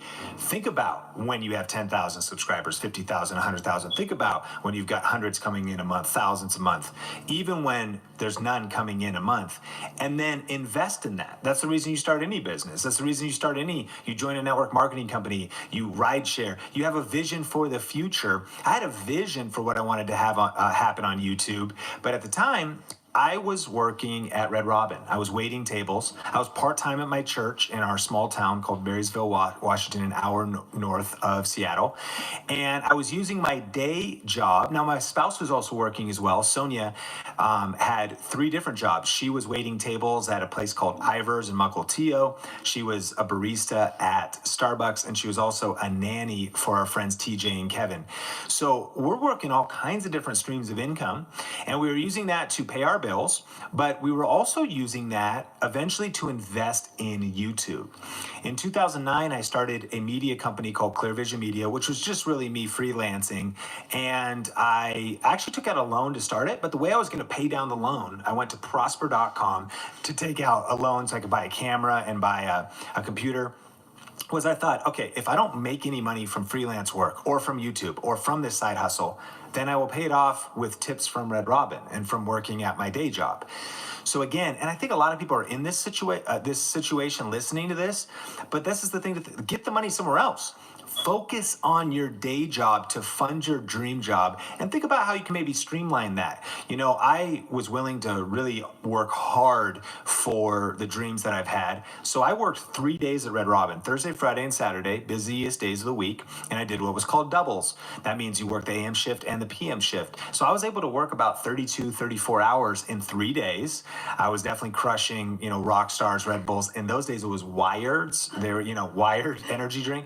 And, young guy, I'm working and I'm making tips, and I'm making hourly, which kind of becomes a wash when you're a waiter. But all I have to say was I used 3 days a week so that I could work part-time at my church, so that I could work on my side hustle the other 4 days a week by structuring, if you will, your day job, your main way of making money, so that you could be chipping away at your dream job with the way you're managing your calendar and your time. Yeah, and I think about this, I come from the different side of it, being a stay-at-home mom at one point, and what that looks like. So if you're thinking, how do I focus on my day job to fund my dream job when maybe you don't currently have a job? I love how you said you can really start to just invest. Maybe you're nannying like Sonia did, or there's other ways that you can start to fund those things, right? Because YouTube, the platform is free, but you do need to actually use some money to invest in the right tools or invest in the right software.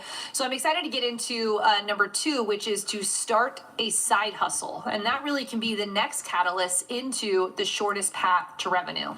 Yeah, and so this was my path, and this kind of, I touched on it in point number 1, but by starting a side hustle, I'm really encouraging you to start your own business. Now, at this point, maybe you're listening, you think, I've already done that. Or we talk at Think Marketing, we say you're a business owner when you start a YouTube channel. You need to think like a business owner, even a YouTube creator. Or you're already an entrepreneur, you already have a business, and you want to market that business or extend your influence on YouTube or create a whole nother side of income. And so, again, that's what I did. I started a side hustle. I knew I wanted to be a YouTube creator, so I was getting video cameras, computers, editing software, but then also selling my video services at the time. So I was tying my side hustle and relating it to the eventual brand and business that I wanted to build in the future.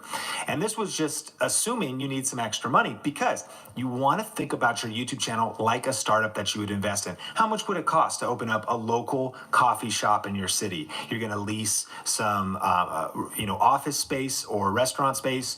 You're going to lease potentially or purchase very expensive espresso making machines and coffee machines. Beans, if you're going to roast, that's going to be a whole nother thing. You're going to pay employees up front. You're going to pay a lot to open up a brick and mortar just coffee shop to the tune of $50,000, $100,000. It could be $250,000. You're going to take out lines of credit. If you're going to start a YouTube, this is what's so cool about the fact that we can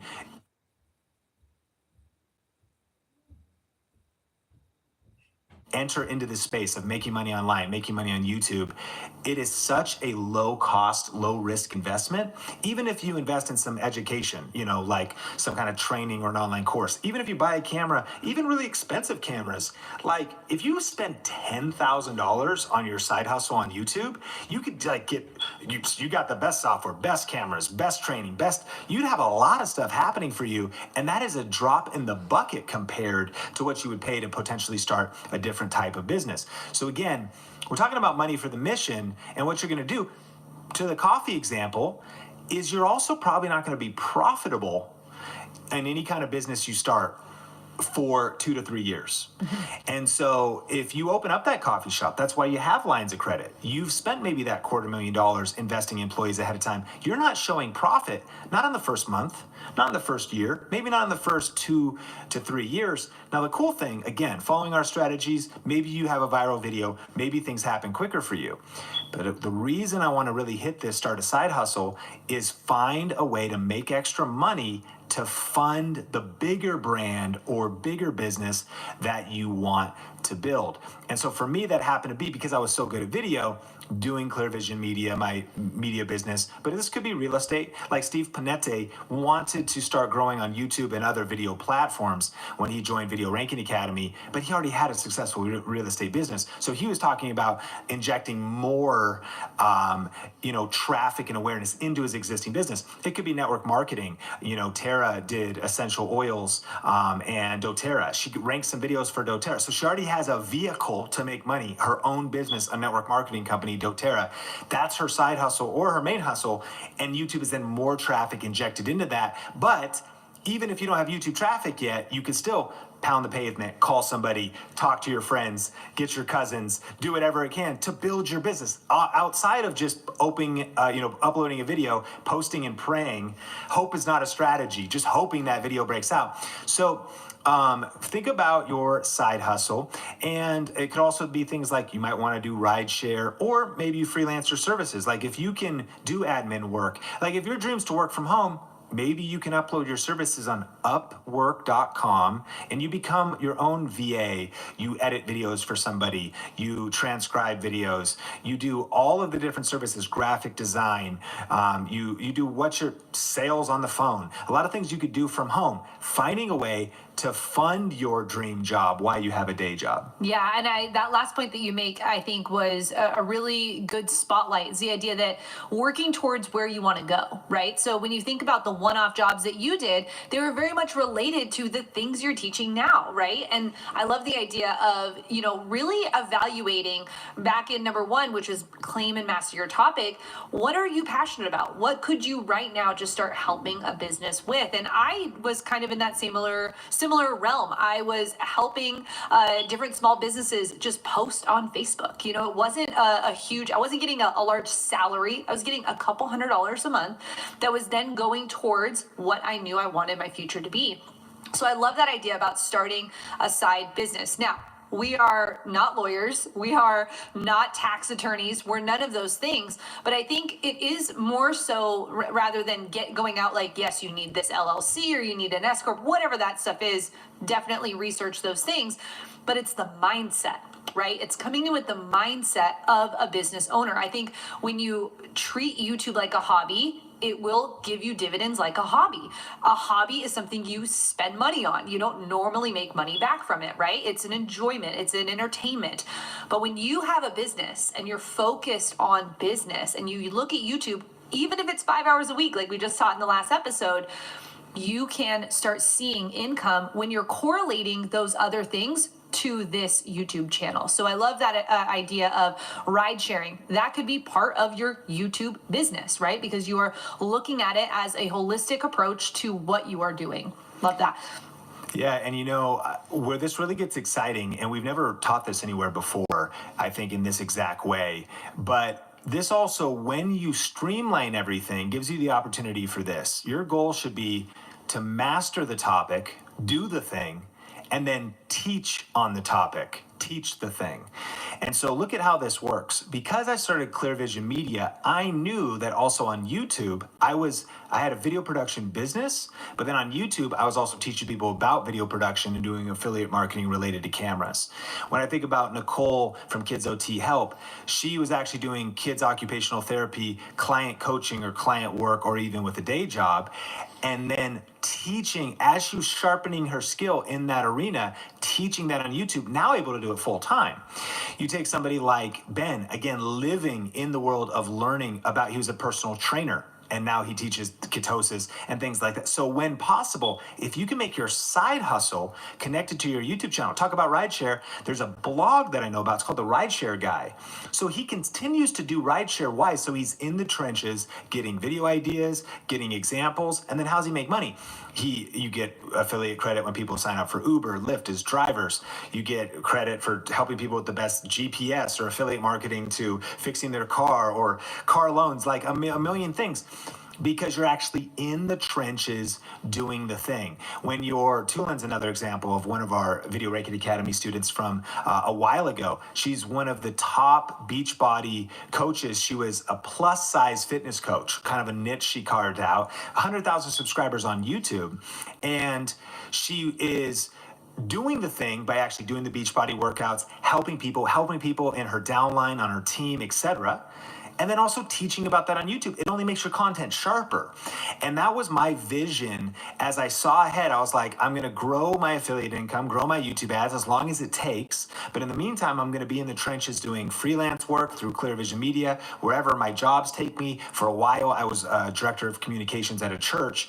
And I was trying to synergize every aspect of my life because I was learning all of the very skills, all the very case studies, getting the depth that I believe makes this Think Marketing podcast strong, that makes our content strong, that makes our courses strong, because I wasn't trying to just go straight to YouTube. I had a foot in the trenches of my topic, being totally immersed and earning money from that, while then also then teaching that and scaling it into this dream of being able to package, promote, and profit from what you know through being a YouTube content creator. So good. And you just actually touched on the first way that you were able to go full-time, right? You were able to not have to have freelance clients. Not that you couldn't have, right? But the idea of really making that pivot into using one revenue stream beyond just freelancing or your day job or whatever that looked like for you, which was number 3, affiliate marketing.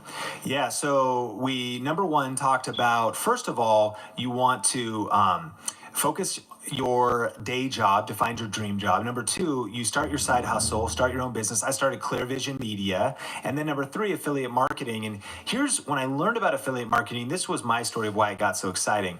I was like, okay, I'm going to buy cameras that are very expensive and lenses and rigs, like in sliders and tripods and gimbals for my video production company. But wait a minute, I could then also, like if you will, in my free time, in my extra time, I got to go do the client work and I'm still waiting tables at Red Robin.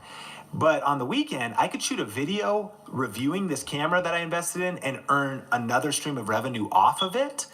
And this started to kind of expand my thinking. Today, I can't not think about affiliate marketing. I still have my Sean Cannell channel where I don't get to it. We're very busy here, and maybe that's just an excuse, and I need you to call me out. But I want to talk about whenever I buy something, when I think about like a massage gun, which I use for running, and these impact guns from like Theragun, I'm like, this is an affiliate video. So it's not only on money that you spend. I think about like, I think his name's Seth James, is a running YouTuber. Every running shoe he invests in, he talks about and links to it as an affiliate. So you actually can start monetizing off your hobby or monetizing off the things that you use in your business. And to go back, the best way to do this is to master the topic, do the thing. Let's say you're a photographer. You're doing wedding photography. But then when you teach the thing, helping other photographers, they want to buy the same lenses as you or learn about the lenses. They want to buy the same Lightroom software that you might be able to, have the LUTs you use. So affiliate marketing, let's define what it is. It's a cool way of getting paid from recommending the products you love and you use. So I started to experiment with this. The first thing, because of knowing that YouTube is a search engine and actually not, go back to part 1 where we talk about claim and master your topic. I didn't really see video at first. I kind of was more off the just wanting to be a personality or a vlogger. But what I did on my personal channel was I started this Gift Ideas for Him series. And I put out a video called Gift Ideas for Him. It's almost 1 million views. To this day, it still ranks on the first page of YouTube. And I went around the house, gathered up like some Beats by Dre headphones, The 4-Hour Work Week by Tim Ferriss, just a bunch of different books, my GPS from our Honda Civic. And I just put it on, I was like, here's a bunch of gift ideas for him. But there's a bunch of affiliate links in the description. After I did the first video and it did well, and I started to earn $50 a month on Amazon. I mean, the first check I ever made was $2.12. So don't despise small beginnings. But then I started making $100 a month, $250 a month, $500 during Christmas. And this was at a time where I still had my main job and a side hustle. So now this became extra money. My side hustle was producing, and affiliate marketing was the vehicle. Eventually, I started doing best camera for YouTube on Think Media. Now the numbers were rising. And the main affiliate program I was focusing on was Amazon, especially through gift ideas for him and things like that, and best camera for YouTube. And the reason I liked Amazon was when you share an affiliate link, after you sign up for what's called the Amazon Associate Program, when you share an affiliate link and someone clicks on it, anything they purchase for 24 hours, you get credit for. So my gift ideas for him video came, I was like, well, wait a minute. If someone clicks this link during the holidays when they're shopping, they might not even buy anything I recommend. They're going to be shopping anyways, because Black Friday, Cyber Monday, all these sales are happening. So that's why I started to earn side income to the tune of some years $1,000 extra just from the Amazon Associates program, because I put out strategic videos around the holidays. But I also did other programs, mixbook.com. That's a photo book. You upload all your photos and they do printed photo books, or they do your Christmas cards. And I saw they had an affiliate program. This is tying your lifestyle into your YouTube channel, into ways of making money. Sonia and I always like to take Christmas photos creatively, and I'm a photographer, so like I would even just shoot our own, get our dogs dressed up, so get some sweaters, shoot the photos, and then design our Christmas cards. And I'd find an online site, and then I just was like, well, we could just sit down and do a review of how we did it. This is the site we use. Software is easy to upload. Here's the photos. Here's the things. If you want to check out mixbook.com, there's a link in the description down below. And then that's another source of revenue. And we'd earn like 30% if someone bought their Christmas cards or bought a photo album for their family from mixbook.com. Eventually, Mixbook wanted to work for us. They started to give us free Christmas cards, and they started to give us just like a couple $100. And that's what, we won't even touch it on that in this video, but that's like brand deals, even at a beginning stage. And then finally, things like clickbank.com, which is oftentimes a lot of digital products, but I found a green juice product that I love called Organifi. And Heather, this is what's crazy. Now all this money funnels into our company, Think Media, but we just got a ClickBank check for $250 5 years after I made a video reviewing this green juice powder that you can take when traveling to stay healthy. This is all affiliate marketing. And this is that third tip. There's other ways, but I think that this is the fastest. This is the shortest path to revenue. You got your base of your day job, you got your side hustle, something a little more lucrative than this. Then start building up affiliate marketing, because that extra $100 a month, you can start reinvesting that in your YouTube business. You start making an extra $500 a month. You start getting some extra money to level up your gear, or to hire an editor, or work with someone like VidChops or whatever. And I think affiliate marketing, you don't have to create a course, you don't have to write a book, you don't have to create your own product. You get paid from recommending another product that ties into your niche, that ties into your topic, that ties into whatever it is you're helping people with on YouTube. Wow, so much that you just unpacked there when it comes to affiliate marketing. A couple of things that I want to just highlight that you said for the audience. You said, don't despise small beginnings. You started at $2.12, and most people would laugh at that, right? Most people would look at that and say, okay, fine, so what's that going to do? But you saw that as proof of concept. And I just want to encourage you, Think Marketing, that if the affiliate marketing is something you see as a big vision that could happen for your company or for your YouTube channel, that don't despise the small beginnings. I love the next thing you said, which was wrapping the affiliate programs that you're doing around your lifestyle and your YouTube channel. The thing about Mixbooks, when I think about that and the time and the season you guys were in, that was something you would have normally paid for, that you then don't have to pay for. And not that, they're throwing millions of dollars at you, but not having to pay for Christmas cards one year could be an extra gift for a child in your family, or not having to or the idea of getting that extra $200 from Amazon from referring people all year long, that piece right there could be an unlock to you being able to upgrade your content or your gear. So it's this idea of wrapping it around the lifestyle that you're doing. Again, it's not like you were doing, mixed books and then you were doing Organifi and those things on the Think media channel, that was media. And so one of the things you said was the idea of wrapping it around your YouTube channel. You're not out there just recommending anything and everything. You're not recommending watches and running shoes and things like that on the main channel. You're being very strategic about what you are recommending, because when you know your audience's problems and ambitions, right? We talked about on the other episode, that when you know that their problem is, how do I do X, and you have the solution with someone else's product, you get in on that cut. That's a piece of what affiliate marketing can do for you. And I've got the same experience in that for affiliate marketing for me. You know, I started my homeschool channel, and affiliate marketing has been able to pay for iPads for our homeschool. We've been able to get discounts or free product because of using our YouTube channel around that part of our lifestyle. So I love that is a piece of what you did. Now, we've gone through the first 3. Number 4 is going to be JV affiliate marketing. This is different than, say, Amazon, right? Because Amazon does have specific amounts that you can get depending upon what category you're in. And there's probably thousands of affiliate marketing programs. But this strategy, specifically to shortest path to income, I think can be very lucrative for someone just starting out. 100%. And this is actually a couple nuggets in this episode for sure that we haven't talked a lot about. And JV affiliate marketing, JV stands for joint venture. And what this simply means is where you would partner up with somebody else that is probably going to have an online course.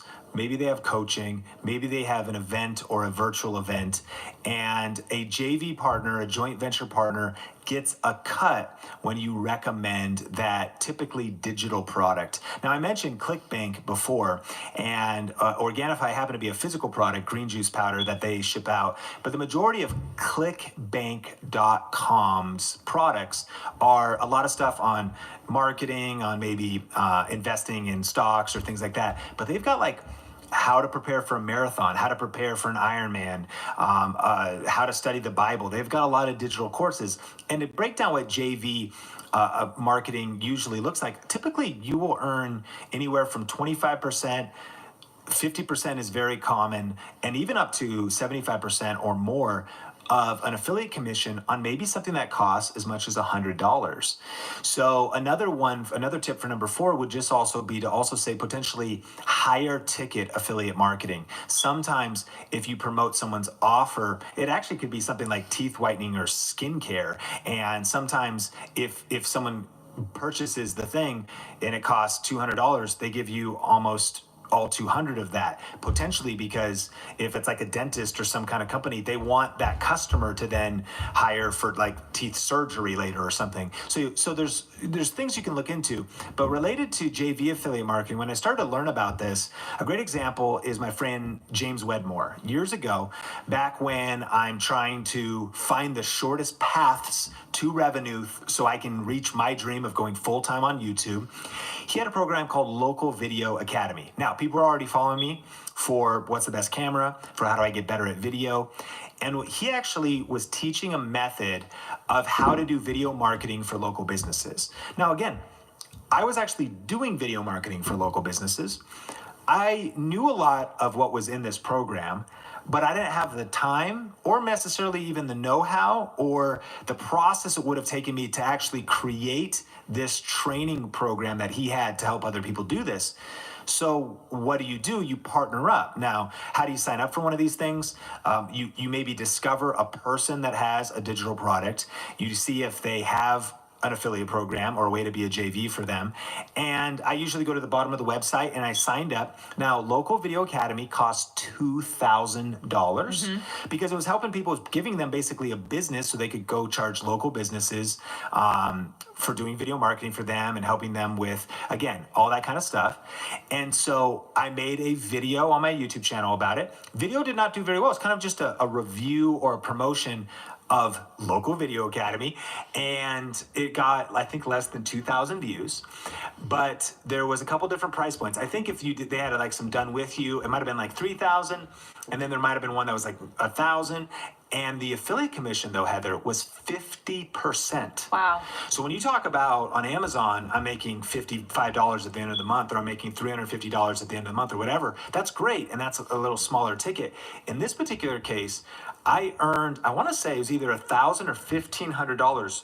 You want to talk about, Sonia about fell out of her chair. My wife Sonia is like, what are we talking, like, because that's just $1,500 we made on the internet because we got a 50% cut of, I believe, selling 2 units of explaining what this program was. They clicked through, and a couple of people were like, shoot, I want to go through this step-by-step thing these guys have created. So it might even potentially be something you already do, but you don't have to take the time to make an online course, record the videos, make worksheets, build the thing out, master the whole thing. So JV affiliate marketing could be something really powerful that you do. And since that time, we will partner with different people when there's alignment, when they've got something that will, let's say, fill in a skill set that we don't teach in our company, or somebody that we know can help people reach their goals faster. We have one that we do with my friend Pete, who teaches people to be better speakers. Heather, you and I'm sure, could add a lot of value to people to help them improve their speaking. But we have not created the frameworks and the process. And while we have worked on our speaking ourselves, that's not our zone of mastery. So what do? We pass them along to Pete when he's got his online course or his training.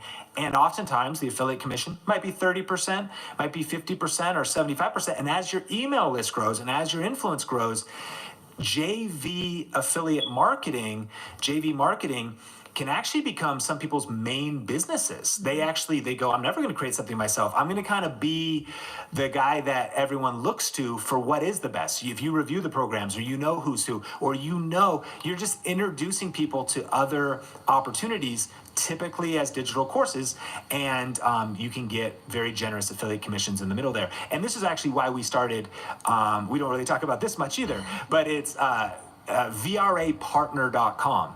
So people can become JVs for our program Video Ranking Academy. Now, different people have different standards. Like our standard is we want you to be a student first. We want you to be, someone who's done Video Ranking Academy, etc. And if you jump, there's, I think, a form there to sign up or whatever. But VRApartner.com is something that we offer our students, and it's similar. It's just like I was an affiliate for Local Video Academy. There are affiliates now for us that make $5,000-$6,000 a month. Because again, maybe they don't feel like they have the skill set or even the desire or the time right now to go create an academy and build a Facebook group and have support around it and have a team with Heather and Melissa and Omar and Tony and people support. Like, there's a lot that goes into it. So you go, awesome. All I have to do potentially is get traffic, grow my YouTube channel, build an email list, help a particular group of people and introduce them to this product. And I actually could make some pretty good money in the middle. Yeah, that was so rich with so much. I think we should do maybe a separate episode on that at some time, because I'm sure there's going to be interest around this, because it's kind of like the unknown lucrative way on the internet to not have to make something and to be able to get high commissions, which is one of the blockers that a lot of people have with joining the Amazon program or something of that nature. So I want to do a quick review before we get into number 5. And thank you so much, Sean, for just being so generous with the information you're sharing today. We've got focus on your day job to fund your dream job, start a side hustle. Then we have affiliate marketing, which was the third way that you broke through and was able to start making that third revenue stream and diversify that income. And then the JV affiliate marketing. I love how you said that, when you do get that first check for affiliate marketing and you do get that first JV check and you're seeing this money that just came from the internet. I mean, this didn't exist, 10, 15, 20 years ago. So it's just such an eye-opening thing to know that you can start with $2.12 and you could be doing JV partnerships like you're currently doing now in the 6 figures that are happening. It definitely is a process and it's a journey, but there is potential for those things to happen. Number 5, though, it's probably one of my favorite ones now because I've seen the impact it can have on people, is YouTube ads. So the 5th way of revenue to break through for the shortest path of revenue in your YouTube business would be YouTube ads. Yeah, and YouTube ads is when you're able to post videos on YouTube and allow advertisers to advertise on them. The video plays, you can skip ad, there's banners below it and to the side. And to get this, you need 1,000 subscribers, 4,000 hours of watch time within the last 12 months, and then you can start earning money from YouTube ads. But here's the crazy thing, Heather, is a lot of people giving advice will mention this first, and a lot of people's ambition is like they feel like this is what they want to sprint for. for. They're like, I got to get my 1,000 subscribers. I got to get my 4,000 hours of watch time just so I can make $2 in the first month and $125 in the first year. Even this is a great example, the Think Marketing podcast. We're coming into this as experts. We're coming into this with 1 million subscribers on Think Media. I've grown multiple other channels. We're coming into this with a team, and we've been building up this podcast, and we really hope it's been super valuable. And we are now earning on this channel something like $550 a month in YouTube ads, which is cool. But if you want to talk about sustaining the kind of thing that's going behind this YouTube channel, like that's like some serious, we're going to be homeless, we're going to be on the street quick if that was the only source of revenue. Well, there's a couple things. It's A, not the only source of revenue.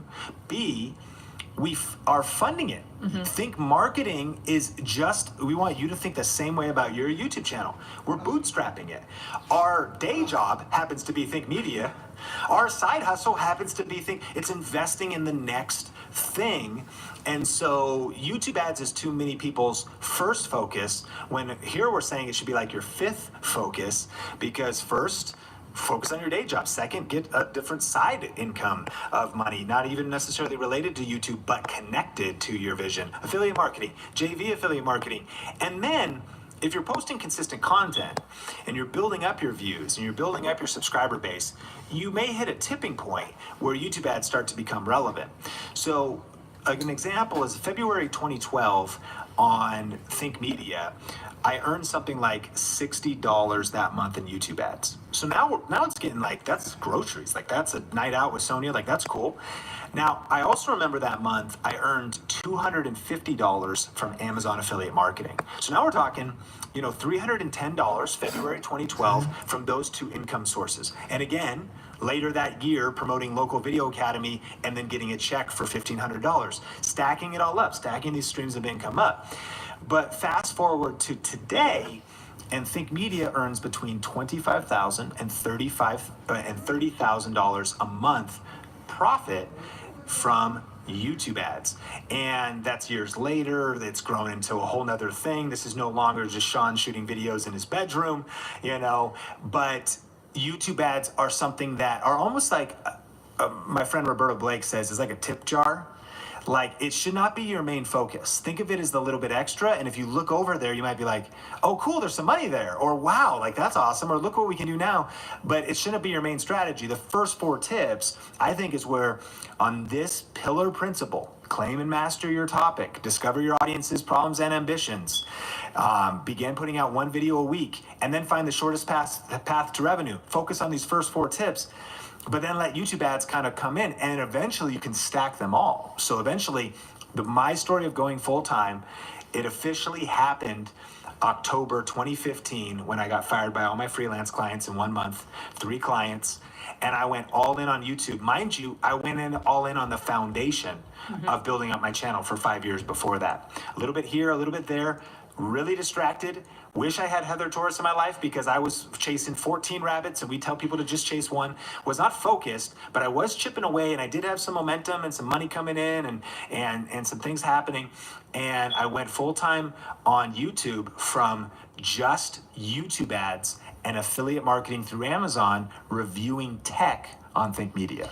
Yeah, and when we take it back to even the last episode where we were talking about, if you already have a full-time job, if this is a side hustle and you're going to be putting in that 5 hours a week, hear me, friend, YouTube is the only platform that pays you to be a creator. So while you could be making reels, while you could be posting on LinkedIn or posting on Twitter or trying to grow your influence on these other channels, YouTube is the one platform that pays you to become a creator. Now, you have to put in work for that because they want to make sure that the system is working right. And I think that that shows credibility. I think that that helps you, put in the time so you can get to that level. But if you only have that 5 hours, and I love how you said, you started with $60, that can eventually grow into 25, 30,000. I just watched a video, Graham Stephan, who's on YouTube. He's a real estate investor talking about real estate on the platform. He's making almost $1 million now on YouTube ads. Why? Because he is he claimed and mastered his topic. He knows his audience's problems and ambitions. He's creating not just one now, but multiple videos per week. And now he's combining all the revenue streams, and YouTube is the only platform paying him to do that. I mean, it's incredible to think that you're a small town kid, right? That this was just a vision, but by being able to diversify your income and being able to stack upon each other, right? One brick and then the next brick and then the next brick, you can create a business around your passion. You can really be able to sustain this. I'm so enjoyed these conversations where we've been able to walk through, those 4 steps of getting started on YouTube, creating, we say, a high impact, because we want you to help people. We want you to be a part of your community. We want you to be of service to people, but at high income, because we believe you need money for the mission.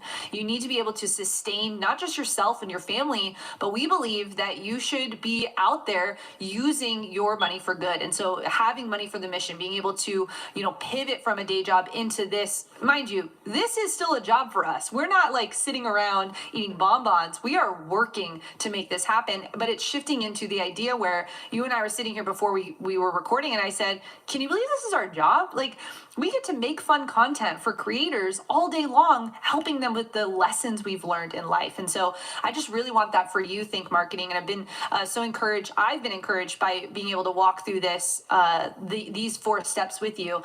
And I can't wait for the next series. And every mighty empire lurked a chaotic world of payroll and HR. Pharaoh Khufu had to settle for the pyramids we know today because the best engineers lived too far away.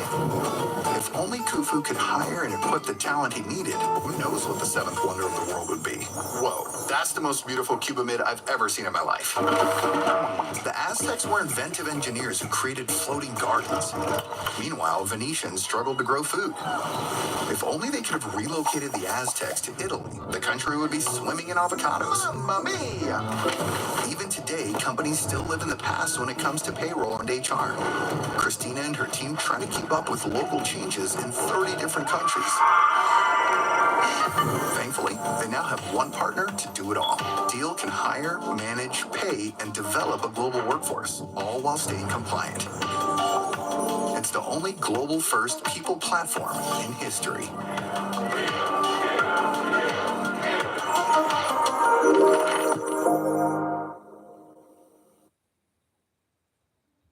Uber Eats is delivering more deals so you can watch more basketball. Right now, get buy one, get one 6-piece boneless wings from Buffalo Wild Wings to get food to watch basketball. And then more food to watch more basketball. Order now, only on Uber Eats.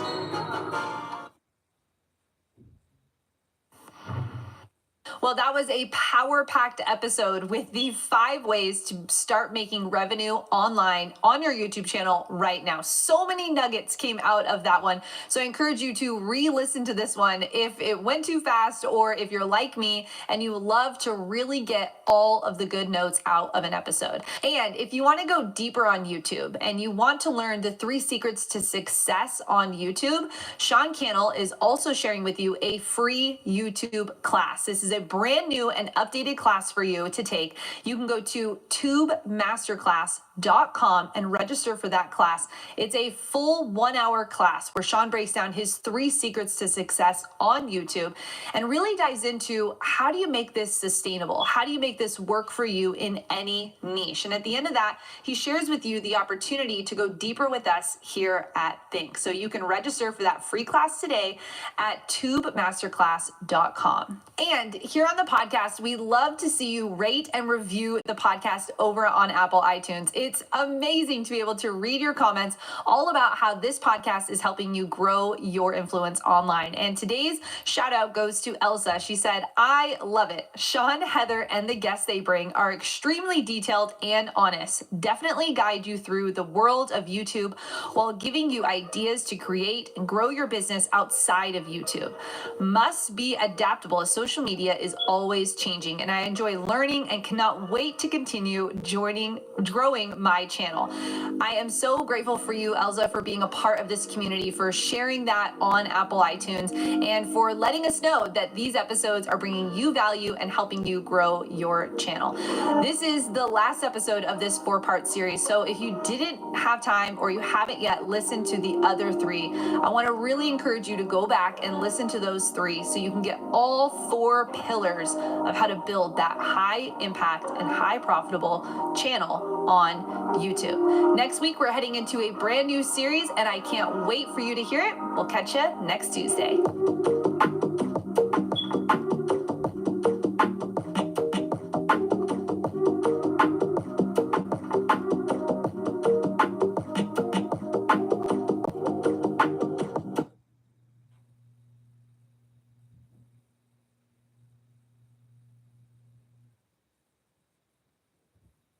Stepping out and going full-time on YouTube might seem scary, especially if you don't have the right strategy and planning in place. You may be missing the full potential of what's available on the platform. YouTube is alive and healthy, and it's creating more full-time content creators, more full-time YouTubers than ever before. And if that seems like something you want to do, you are in the right place. My name is Heather Torres, and I want to welcome you to the Think Marketing Podcast. If you're new here, I want to let you know that we release an episode every single Tuesday, and consider subscribing by hitting subscribe wherever you're consuming this content. We are in part 3 of our How to Quit Your Job and Become a Full-Time YouTuber, and we've been diving into the 7 steps for achieving this. These are actually the 7 steps that Sean Cannell went through when he went from serving burgers, to becoming a full-time content creator and then growing into a multiple 7-figure media company. He started solo, probably just like you, and is now heading into becoming the CEO and doing all the wonderful things that can happen when you go full-time here on YouTube. Now, let's go ahead and recap what we've covered so far, and then we'll dive into the last steps of this 7-step system. We have started with start. That was step number 1. Step number 2 was skill up, really figuring out and mastering your topic. What do you want to teach, and how do you want to teach it, and who are you teaching to? Really diving into knowing what skills you need, those hard and soft skills for dominating here on YouTube. Then it was synergizing your schedule. We learned about the proximity principle and what it means to actually put yourself around the right people and in the right positions to position you for success on the platform. Who do you need to be around? What books do you need to consume? What conferences should you go to? Where should you be volunteering, or where should you be working for free? Or where do you actually need to relocate your personal self, like your family? All of these pieces of the proximity principle are key to getting you where you want to go. Then we learned about some smart systems, and I included in the last episode some of the systems that we use here at Think Media in the description. So if you want to check that out, that's at our thinkmediatools.com. And that's a lot of the different software that we use to be able to be creating content regularly on the platform. If you're in different seasons of life, it really is going to depend on how much time you can commit to this. And so we really recommend batch producing. That's what I'm doing right now for the podcast. I just changed my shirt, and we're recording 5 episodes today so that we can get ahead.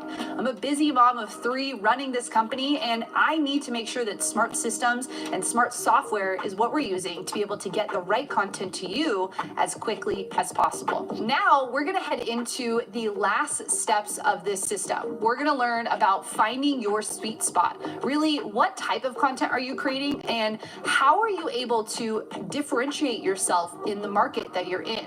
How do you find your niche, or how do you go deeper into knowing your actual expertise in the market that you want to serve? Then you're going to learn about creating that side income. You know, Sean really went full time by moving his side income into his full-time income. And then we're going to help you learn when it's right to step out. Becoming a full-time content creator is not easy, and we want to make sure that you understand the numbers. You know when it's right for you to actually dial in and become that full-time creator. When do you put in the 2-week notice at your job, or when do you decide that you are doing this full-time? We're going to help you with that and more in today's training. Step 5.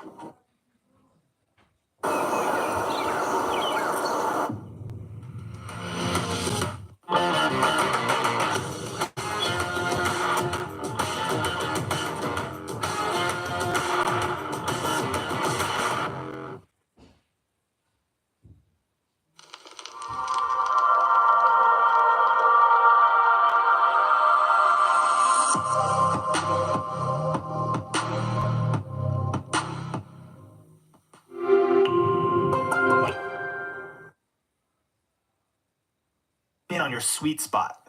And what I mean is narrow your niche and serve a specific audience. Find your sweet spot, narrow down your niche, and serve a specific audience. So when I started Think Media, at first I was like, I had actually like seemingly a lot of clarity back in 2010. How to build a video editing PC, how to get started in video production. And then I wandered off into some world of like interviews with social media experts, and it was cool, but it got weird for a while, just different kind of things. And then it was like kind of dark for a while. I'm working on other projects. But eventually I found my sweet spot. I want you to remember, I'm compressing almost a decade into like an hour, right, as we hang out. And so eventually, though, it was like, okay. And when I started Think Media, I just said, Think Media, helping you go further, faster in media. That was my tagline. And while that actually was pretty decent, at least it was like sort of made sense, it was also very vague. Like, what exactly is media? And yeah, I want to go further, faster. But like, so eventually today, it's now helping you with the best tips and tools, the strategies and the cameras and the lighting for building your influence online.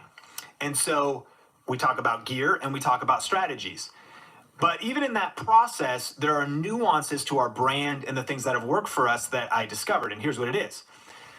This is one of them. 6 years ago, this was a big aha moment. Put out a video called Best Camera for YouTube. To this day, it got about 250,000 views, 6 years old. So now we're talking like 2013. But here's my clarity. Camera reviews for everyday people. Like when I found like my thing, like that was it. Camera reviews for everyday people. And here's what I mean. Here's a big unlock that I experienced. A big lesson is that your audience is infinitely more important than your competitors. And what I mean is care more about, here's a way to put it in business, care more about your customers than your competition. Okay? And so at first, what I learned early on YouTube was I had a lot of fear of judgment, a lot of fear of what other people would think. And I had like this desire I felt like the people who were creating content, the people that were reviewing cameras or talking about gear, and there wasn't many actually, but the people who were doing it, I thought at first I was trying to impress them. And I also thought when I would watch their stuff, I was really worried if I said the right thing. Did I call if I reviewed a laptop, did I say the RAM speed was fast enough? Was it an HDMI input or was it an output? And I would get sometimes comments from tech experts that were like, you said the RAM was DDR2, but it's actually DDR3. And I'd be like, okay, bro, you're right. And I'm not even faulting you for pointing it out, although you are kind of a jerk. But what I'm noticing is like, you're obsessed with all this kind of stuff, but here's what I've learned. I'm figuring out that my audience, Think Media, this community, and the people who were watching back then, I'm not trying to reach other tech experts. Guess what? If they're an expert, they're probably not going to listen to this guy. All I know is I'm a small town college dropout, that has some experience in video and that knows this YouTube space and knows creators. So it was camera reviews for everyday people. And here was the switch. Instead of saying like how to get depth of field in your videos, it was like how to get a blurry background. Why? Because everyday people say blurry background and they don't know what depth of field is. When I started to do camera reviews that were empathetic for the audience, for like people who didn't want to be tech experts, but just wanted to know, will the camera work? Will I be in focus? Does it have a flip screen? Can I easily tap the flip screen? Can I plug a mic in easily? Will it sound good? What are the settings? So just keeping it really basic. And when I got out of my head and stopped worrying about my competition and started focusing on serving a specific person, like a specific audience, that's when everything blew up. And here's what's crazy, or it's when things really started to grow, is I found my sweet spot. If you search Best Camera for YouTube, Think Media, this is like how sweet of a spot this has been. I mean, this is how many best cheap cameras versus DSLR. I mean, you could see, you find your sweet spot and then like work the thing that's working. Every once in a while, some hater on Think Media will be like, you kind of made a video like this before. I'll be like, have you ever watched the largest YouTuber, independent YouTuber? His name's Felix. Dude, he makes some similar videos. And so, again, worry more about your audience and your community than your critics. But if something works, work it. And when you find your sweet spot, I kept compounding those videos year after year. So that was just a major key to going full time because I dialed in to my sweet spot. I also began to learn at first, I was about tech everything. I was about tech, a few headphones, which they still find their way on here, but like a few headphones would find their way on there. Some random, I'm trying to forget, like anything at CES would find its way on my channel. But I began to narrow and I realized there's so much tech, 3D printers, all these smartphones, all this stuff, MKBHD, all these other channels. I began to say, okay, no, this is just tools for creators, the best tools for creators. I'm going to talk about cameras, I'm not talking about 3D printers. I'm not talking about there's so many tech LED lights like for your home, smart home, home theater. This is not what you find here on Think Media. It was randomly like that in like 2013, but I began to narrow my niche into tools for creators. And that was a huge unlock. And then I began to serve a specific audience. I said creators. And those creators that are like doing gardening channels and makeup channels and homeschool channels and like Bible studies and all those different things. And they're not trying to become camera experts, man. So I wanted to start serving you and let the experts, if I say the sensor, size wrong or like not the quite right, I know you don't care about the exact technical terminology because what you've learned, I get messages all the time. Bro, thank you for mentioning the M50. I'm in love with it. And to this day, the Canon M50 is still one of the best cameras. You know what I'm saying? Like, it's serving real people. Be obsessed with serving a specific audience and then just block out all the other noise and clutter. Because guess what? They're actually not even really listening or paying attention oftentimes anyways. But your goal is to become known for one thing. And here's what I learned. I started to become known as like, oh, Sean, like, dude, that's the guy that like helped me pick out my camera and my lighting. Oh, he's like the camera guy. Or like, oh, that's like the YouTube guy. Or that's like the guy that like, he's the guy that like will help me, set my YouTube channel up. What are people saying about you?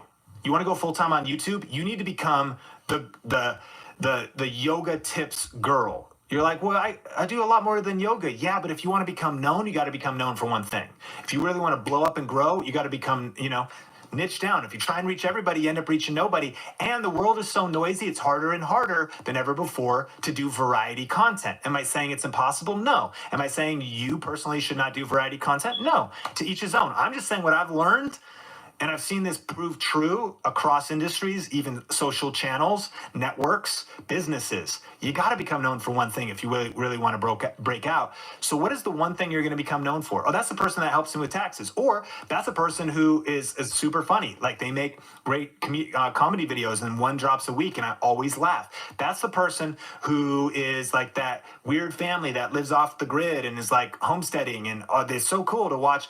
Like you got to become known for one thing. Like really brand yourself, really position yourself in a niche. So when I started to become like, oh, that's the guy that's going to help me with gear, it changed everything. Look, it's okay to actually not go full time. It's okay to do YouTube as a hobby. It's okay to do YouTube and just find out a way to make an extra $5,000 a year, an extra $10,000 a year. Maybe you can't live off that, but how cool would it be to just have like kind of a side hustle hobby that you could do that? It's a big reality. Maybe you have an existing business and you want to use YouTube to support your existing big business. Let me know your ultimate goal for being on YouTube, which brings us to step 6, side income streams. Side income streams. And by this point, you might be like, yo, Sean, show me the money. Jerry Maguire. If you don't know the reference, then that won't make sense. But that was a classic movie. Tom Cruise, show me the money. Okay, I'll show you the money. How did I actually go full time? Well, I did it with YouTube and affiliate marketing. And here's how it worked. My first payment from affiliate marketing was $2.12 in 2010. Hello, handsome. And hello, random chair. Clean up with Apple Intelligence means goodbye, chair. iPhone 16e. Latest iPhone, greatest price. Big Tropic Bowl fan, are we? Lucky you, Acai just got an upgrade at Tropical Smoothie Cafe. 2 words, Nutella drizzle. And the exotic new Dragon Fruit Bowl is as tropical as it gets. Dive spoon first. You're on tropic time now. Amazing. That's how you retire right there, right? Like, no, of course not. But this is actually really my favorite payment of all time. Obviously, I like it to be a lot bigger than that. But the reason it is because that was proof of concept. When I made my first $2 online and 12 cents, I was so pumped. I was like, dude, no one in my freaking neighborhood made $2 online this month. And maybe they did, but probably not. Like, my neighbors aren't hustling on YouTube. They're not doing affiliate marketing. They're not figuring out this stuff. I was like, dude, I made $2.12. What if I could double it? And then what if I could double it again? Right? And so I want to encourage you, don't despise small beginnings. When you make that first dollar online, and let me know in the chat or in the comments, have you made your first dollar online? When you make that first dollar, it's proof of concept, because if you can make one, you can make more. And so my first payment from affiliate marketing was $2.12. And this is why it's important to dream big, but start small and act now. Because a lot of, and I want to encourage you, if I can, this is kind of more of like a coaching kind of, I just really want to encourage you. There is the season that most won't make it through. And it's that sacrifice season. It's the $2.12 season. And the reason why is because people give up before the breakthrough. When you look at the timeline I'm describing to you, this, like your dreams, your aspirations, full-time on YouTube, opportunity, I heard it said once this way, opportunity is missed by most people because it's dressed in overalls and it looks like work. Yeah, you got to have big dreams. But when you get a $2 check, you go, that's not that big. So you got to start small, but you got to act now, and you got to keep acting, keep posting, keep hustling, and keep focused and say, look, I'm not worried about this $2.12. It's all bonus because I'm not focusing on making money on YouTube. Remember that? Because I've got my bills paid, because I'm going to go hustle and wait tables, and I can make way more than $2.12 by going to work at Red Robin and picking up a shift. But what I did was I worked the minimum amount I could at Red Robin to pay my bills, hustle, make tips, and double shift. So then I could go home and make $2 for like 100 hours of work, right? You know what I'm saying? Because some of you put in the work and you haven't made any money yet. You gotta press through that season, because as you climb out and you get on the other side, that's where all the accolades are, right? That's where the magic happens. By January 2013 now, I'm making $259.90. That was a good month on Amazon affiliates. Now, I have a full-time job and I'm freelancing, so I'm making an extra $260 in a month. Let's go, man. Like, you know, Sonia and I are like, hey, like with my wife, this is amazing. So that's not like retiree money. That's not full-time money, but that was the progression for me. And again, I was delayed because I was spread all over the place, and I could have grown this a lot faster, but I was so scattered. By 2015, February, $901.16. Cool, right? So, and that was December. Why? Affiliate marketing, holiday shopping. Like, it just usually goes up. And so almost $1,000. You want to talk about a happy Christmas? Like, we're talking an extra $901 on top of having a full-time job. Now my side hustle stuff, I'm like, dang, this is like legit. This is really happening. And then I went full-time starting November 2015. And so check it out. Here's February 1st, 2016, but you get paid about a 3-month delay on Amazon affiliates. So now in the beginning of 2016, 4,704, 3,879. And that was, when I say full-time, I technically went full-time as kind of an entrepreneur at the beginning of 2015. And I had 3 main freelance clients. But then what happened in October is they fired me, and they all fired me 1 a week for 3 weeks. And I say fired, 2 really fired me, and 1, it was kind of just a transition. They were hiring some other staff and whatever. And the same thing with the other people. They were like, you know, we don't need you anymore. We're transitioning. And so it wasn't like burnt bridges, like everything's still good with all those people. But the point is, we lost 90% of our income in 1 month, and I was freaked out. But as I look back in hindsight, that was when I went all in, and that's when this happened. Because right in like November 1st is when I got started working, and I just started making videos, talking about tech, right around the holidays, Black Friday, Cyber Monday, all that kind of stuff. But then boom, and we had a little bit of savings. So the first couple months weren't that great. You know what I mean? Like a couple low months, 1,564. This is not a great like pay your rent and, you know, everything else month. But after a few months, it kicked in and we started to make a little bit more. Now, here's another thing, is this is also why I'm not that big a fan of YouTube ads. There's very few niches where it's super relevant, especially at first. Between November 2015 and February 2016, an additional $839.43 from YouTube ads. That's over November, December, January, and February. It's like a 4-month period. So like an extra $200 a month, which is great, but it was like, cool. Like, we'll just let that happen. I almost ignore it. I'm like, we'll reinvest that money back into the business, back into the channel, back into my personal development, all that kind of stuff. Affiliate marketing is the thing that is happening. And so that's what I want to encourage you. You want to find your stream. You want to find a stream. Affiliate marketing is amazing. I think we should all do it, but it doesn't work as good in every single niche, but there's so many things that do. I mean, whether it is crowdfunding or Patreon or brand deals or YouTube ads, because you have a channel that has high view, like kind of like a prank channel or something like that. But whatever it is, yeah, find your sweet spot. And a couple tips: turn streams into rivers. So if we're going to follow one course until successful, step 1, start some YouTube videos. Step 2, eventually find a way to make money and make your first $2. That's not even a stream. That is a trickle. That is like a dried up riverbed, and you're like, oh, look, there's drops of water going down. But man, I hear the sound of rain. Ooh, you know what I'm saying? And so you see those drops, then you want that to be a stream, then you want it to be a trickle. People that focus on multiple streams of income too early spread themselves too thin. I found out what was working, and I was like, okay, I know how to rank videos.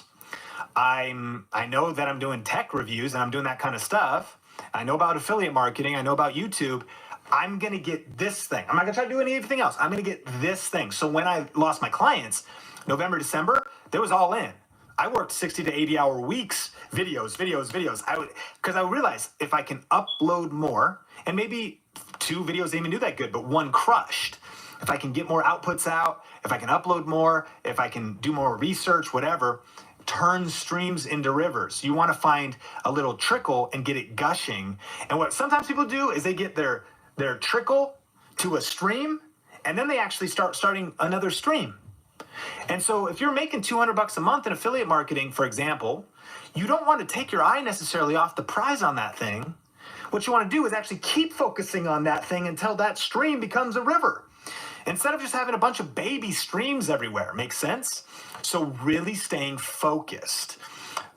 Tip 2, momentum and compound effort will lead to bigger checks and bigger opportunities. You've seen it here. You saw it on my affiliate account, right? It just started to compound. It just started to grow.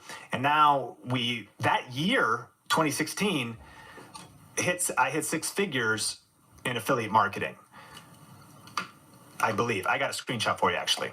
And so, okay, probably not that year. That year was probably like 80K. But see, by November that year, 11,165.39.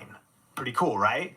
So then definitely I think by the next year is multiple 6. And by that year, a couple other income streams. Yeah, it was 6 figures.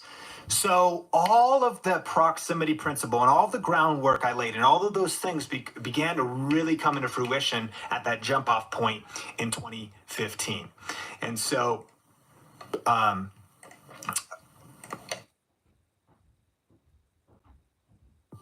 running a creator business is overwhelming. Constant content creation, community management, juggling of platforms, and unpredictable income. There has to be an easier way to monetize through memberships. Enter Uscreen. Hands down, the best all-in-one membership platform designed specifically for video creators.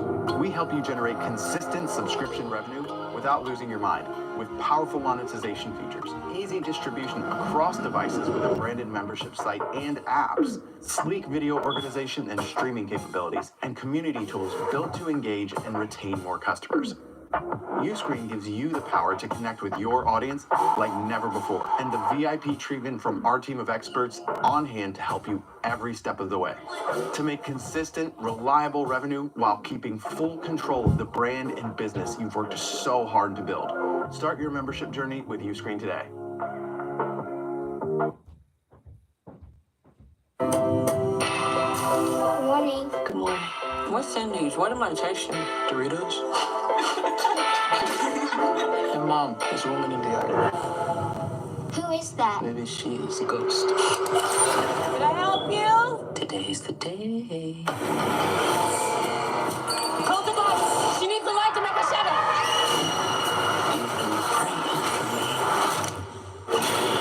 Double men in the yard. Rated PG-13. Okay. And so, yeah, streams, side income streams. Notice when this is happening. We talked about those different seasons. We talked about those different steps. But eventually you want to get your streams generating, right? You want to get your streams happening. And I don't have time to go into how to rank videos, how to make money on YouTube, affiliate marketing, and the exact strategies. But I just want to put this on your radar. Some people in our community have seen this and they've been raving about it. But I have a 1 hour masterclass that's way more about YouTube. This is kind of about how to go full time in life and the whole thing. If you want my best strategies and specific tactics for getting views, ranking videos, and if you're not sure what that means, you'll want to see this, then I do have a free training. It's our masterclass that normally exists inside of our private communities, like our Video Ranking Academy community. But we've taken out an hour of that training and you can watch it entirely for free. So if you're interested in that, then this is what it is. It's 3 strategies for growing your audience and income on YouTube in 2019. The new rules of YouTube success, my proven system for getting views on YouTube 24/7, 3 creative ways to earn an extra 1,000 per month, other ways besides affiliate marketing, and then some case studies from how 3 regular people used a simple YouTube strategy to quit their job and create a full-time income. So I teach all of that. Make sure to check this out. It's at thinkmasterclass.com, and you can watch it for free for a limited time. And so check that out for specifics on ranking videos, getting more views, getting subscribers. And let's move on to tip number 7, which is step out. So how do you know when to go full time? How do you know when to step out? Well, for me, I've learned some things since then. I told you my story. My jump into full time, I'll be honest, I was scared. And I'm sure you feel the same. I mean, self-doubt, can I make it? Even with the results that we had. I mean, Think Media, when I jumped out, we had 16,000 subscribers. And we're a little over 800,000 now. And 16,000 is solid, but scary. Like, wait, this is going to be like your full-time job? Like your mom, like, wait, you're doing what? Like, how are you going to support your family, Sean? Like, you're like, look, I got these 16,000 subscribers on YouTube, trust me, Mom, you know what I'm saying? It's kind of scary. I'm so thankful to God that as an entrepreneur, which is what you are if you're a YouTuber, you just really are. Like, you're building something on the side and your neighbors aren't. And that's not right or wrong. Like, you just want more. You aspire to do something. You don't want to just be a consumer. You want to be a creator. And so any entrepreneur creator that steps out, there's a point when you have to jump off the cliff. I'm thankful that I got kicked off. You know what I mean? Because I could have went back and kept freelancing, but that was the tipping point. No longer having freelance clients, and I didn't have a job. So now in November 1st, 2015, I'm like, I got no boss. All I got is time on my hands now. I got no more freelance clients. I'm all freaking in. And I was just desperate and hungry. And so I just went all in. At some point, though, you need to make the jump. But how do you know when to do it? Here's my advice. Define this, and really define this. Pull out a piece of paper or your phone right now, whatever, and write down how much do you need to live on. Most people have never done this. Most people that want to go full time have never done this. How much do you need to live on? And not like that Jay-Z, Beyonce lifestyle. You're like, well, the private jet and the crystal. No, you know what I'm saying? I'm talking about like how much could you live on? This includes your dependents. This includes other things. But really define that number that you would need to live every month. I knew back even during that time, I was scared because, yeah, we had freelance clients and we're living in Vegas. Cost of living is pretty good, but also as independent entrepreneur freelancer, all of our insurance was on us, right? Healthcare, health bills, everything, business taxes, just everything, because it was all on us. So we had to come up with that number of what do we need bare minimum to live. And if you were willing to bootstrap a little bit, and I'm not talking about like we're not going to eat, which was not what you would do, but of course, you know, like you got to eat, but like really lean. Like if you could be lean for 12 months, 24 months to position yourself to go full time. And so define that figure. Is it $4,000 a month? Is it $2,500 a month? Because you can, is it $1,500 a month because you can sleep on a couch and your friends giving you a free room?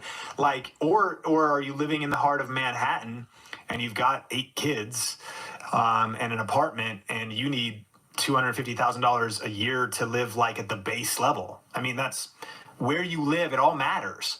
But you really need to figure out that target. How much do you need to live? And the move might be to actually reduce your overhead. Remember? Like what if you moved? What if you downsized your life so that you could upsize your YouTube dream? You know what I mean? So define how much you need to live and then check this out. Apply the 25% rule. Apply the 25% rule. I'm going to go with $4,000 for easy math because I'm not good at math. If you need $4,000 a month to live, then I recommend the 25% rule. And that is this: as soon as you've hit 25% of your target minimum monthly income, how much would that be? $1,000. Meaning you're hustling on YouTube, you got your side hustle, however you're monetizing, when you know 4,000 is the target and you hit 1,000, it's your jump off point. It's your jump off point. Because if you can make 1,000, here's what you've proven. You've proven you can make 25% of your monthly income, which, by the way, at this point is in addition to the monthly income you're making, right? Because you have, the point of this video is quitting your job. So it's assuming you have a job. That's what we're assuming, right? And so if you don't have a job and you can just hustle from home, I know all of our circumstances are different, but your job is paying you 4,000. Your side hustle has now earned you 1,000. Here's what you've proven. You've proven that in your spare time, by punting leisure, by being disciplined, by being focused, by obviously getting subscribers and viewers and getting some things, you've proven that you can make $1,000 a month, by the way, 25% of your target. What happens when you go all in from that point? You'll make it. Make sense? Because now you don't have, I just talked to somebody on a coaching call and there's like an ability to do private coaching with me. It's kind of expensive, but that's on my website. But I was doing a private coaching call the other day and I was talking to a person who had a 2-hour commute both ways to work and then a full work day. And the person actually had a background in entrepreneurship and some other things and different ways to make money. And I was like, bro, you need to buy some time. I was like, what happens when you don't have that commute anymore and when you don't have work at that job anymore? It's game over, because I know you're a hustler. I know you know what to do. And if you're applying the 25% rule, that means you've already hit a financial target. Makes sense? So you can go freaking all in. And now that's what happened to me. Like when I went all in, I was able, and I'm not saying forever, but I was able to work insane hours to build in the other 75%. Now, of course, the disclaimer here is please don't email me if this doesn't work out for you. Nothing is guaranteed. You know what I'm saying?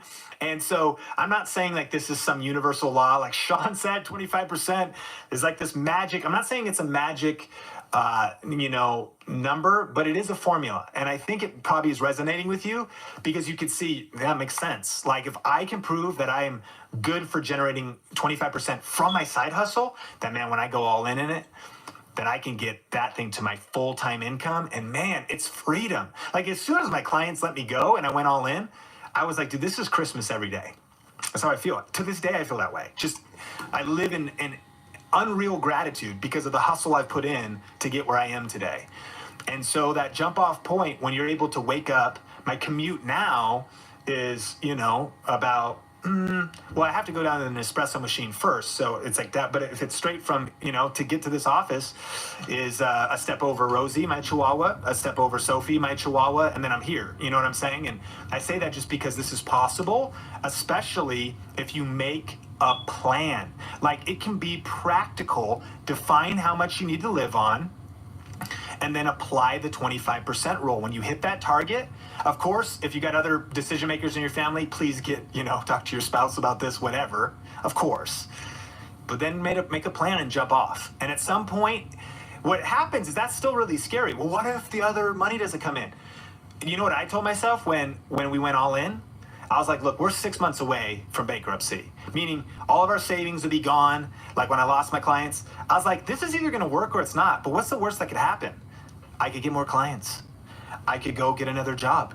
Or I could just go work at Red Robin over here because I am lethal at Red Robin. You would be too if you spent 10 years there. I still know the whole menu. You know what I mean? Like, I am the master of bottomless fries. And so that's something they have there. So anyways, know when to go full time, do those tips. Remember, overnight success never happens overnight.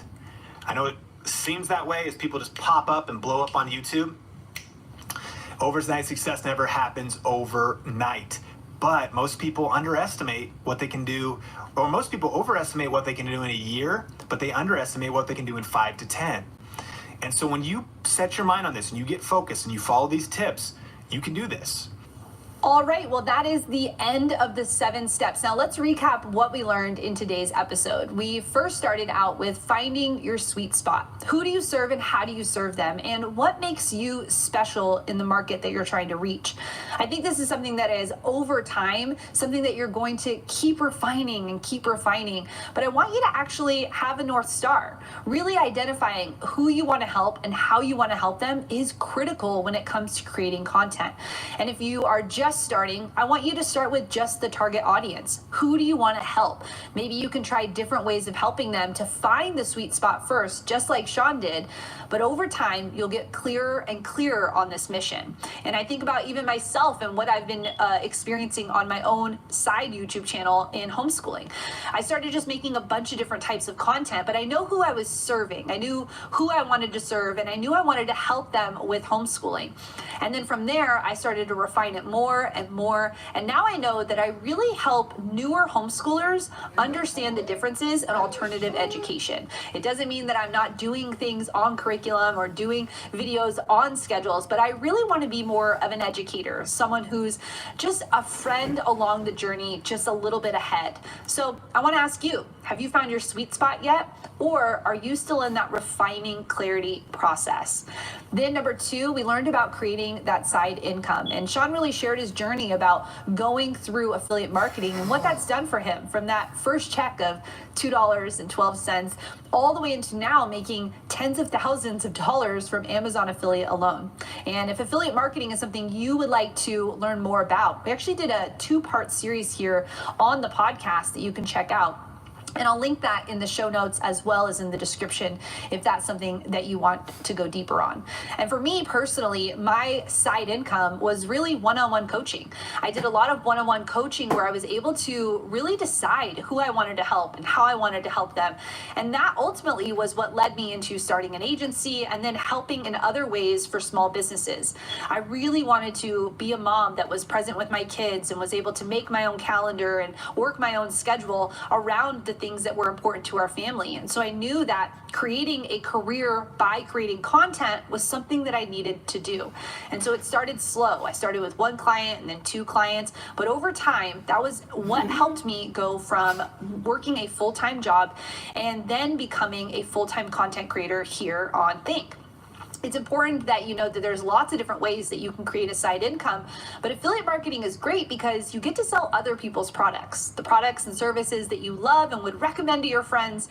That's a way that you can get started, and your first check may be just like Sean's, $2.12, but it's actually just evidence that this can work for you as well. So if you want to go deeper in that series, I'll make sure to link it up. And then lastly, we learned about stepping out and going full time, really doing the math for the mission, understanding what are the numbers, what's the sacrifice that you're going to need to make in order to have success later on. I think it's important to know that in order to go full-time as an entrepreneur, which is what you are, if you are starting on YouTube, if you're growing on YouTube, if you want to go full-time on YouTube, you are an entrepreneur. And so an entrepreneur needs to know the numbers. You need to know what it's going to take for you to go full-time, or what it's going to take for your family to be able to see this as a reality. Maybe it's just you you and you're single, or maybe you do have a family, I think this is something so important when it comes to being a smart entrepreneur. And I know that's who you are. I know that you're an entrepreneur that takes risks, but makes calculated risks. I know that you're an entrepreneur who wants to step out and make a difference in the world. But in order to do that, you've got to know the numbers. So, do you know how much it would be for you to go full time? Do you know how much sacrifice or things you would need to let go of in order to make this a reality? I can tell you I've lived through the sacrifice season. My husband and I lived in tens of thousands of dollars in credit card debt because I didn't know the numbers. But then once we were able to figure out the numbers, we got on the same page, we aligned ourselves with what we wanted in our lives, everything changed. So if that's something you haven't committed to yet, I want to encourage you to figure out what is your number. What's it going to take for you to go full time and see this as a reality? And then lastly, we went through all 7 steps. So now you have all 7 steps for this process. And this entire series was brought to you by our free YouTube class at thinkmasterclass.com. If you've not been able to take that class, I recommend putting it on your calendar. Go over to thinkmasterclass.com, register for that free YouTube class, and we're going to help you. We're going to go deeper into the 3 secrets for success on YouTube. You've learned these 7 steps, but now let's go deeper into actually making the plan right for you.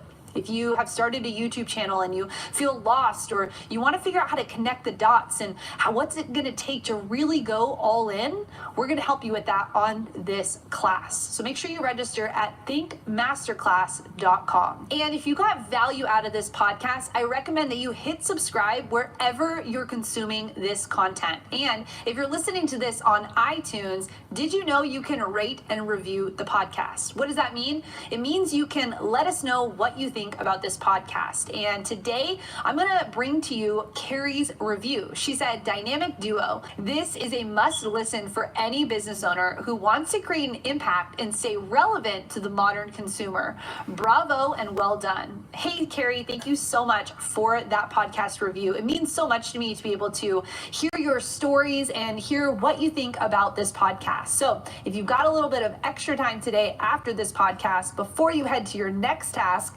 make sure to rate and review the podcast and let us know what has been your favorite episode so far. Well, that concludes our 3-part series of how to quit your job and go full-time on YouTube.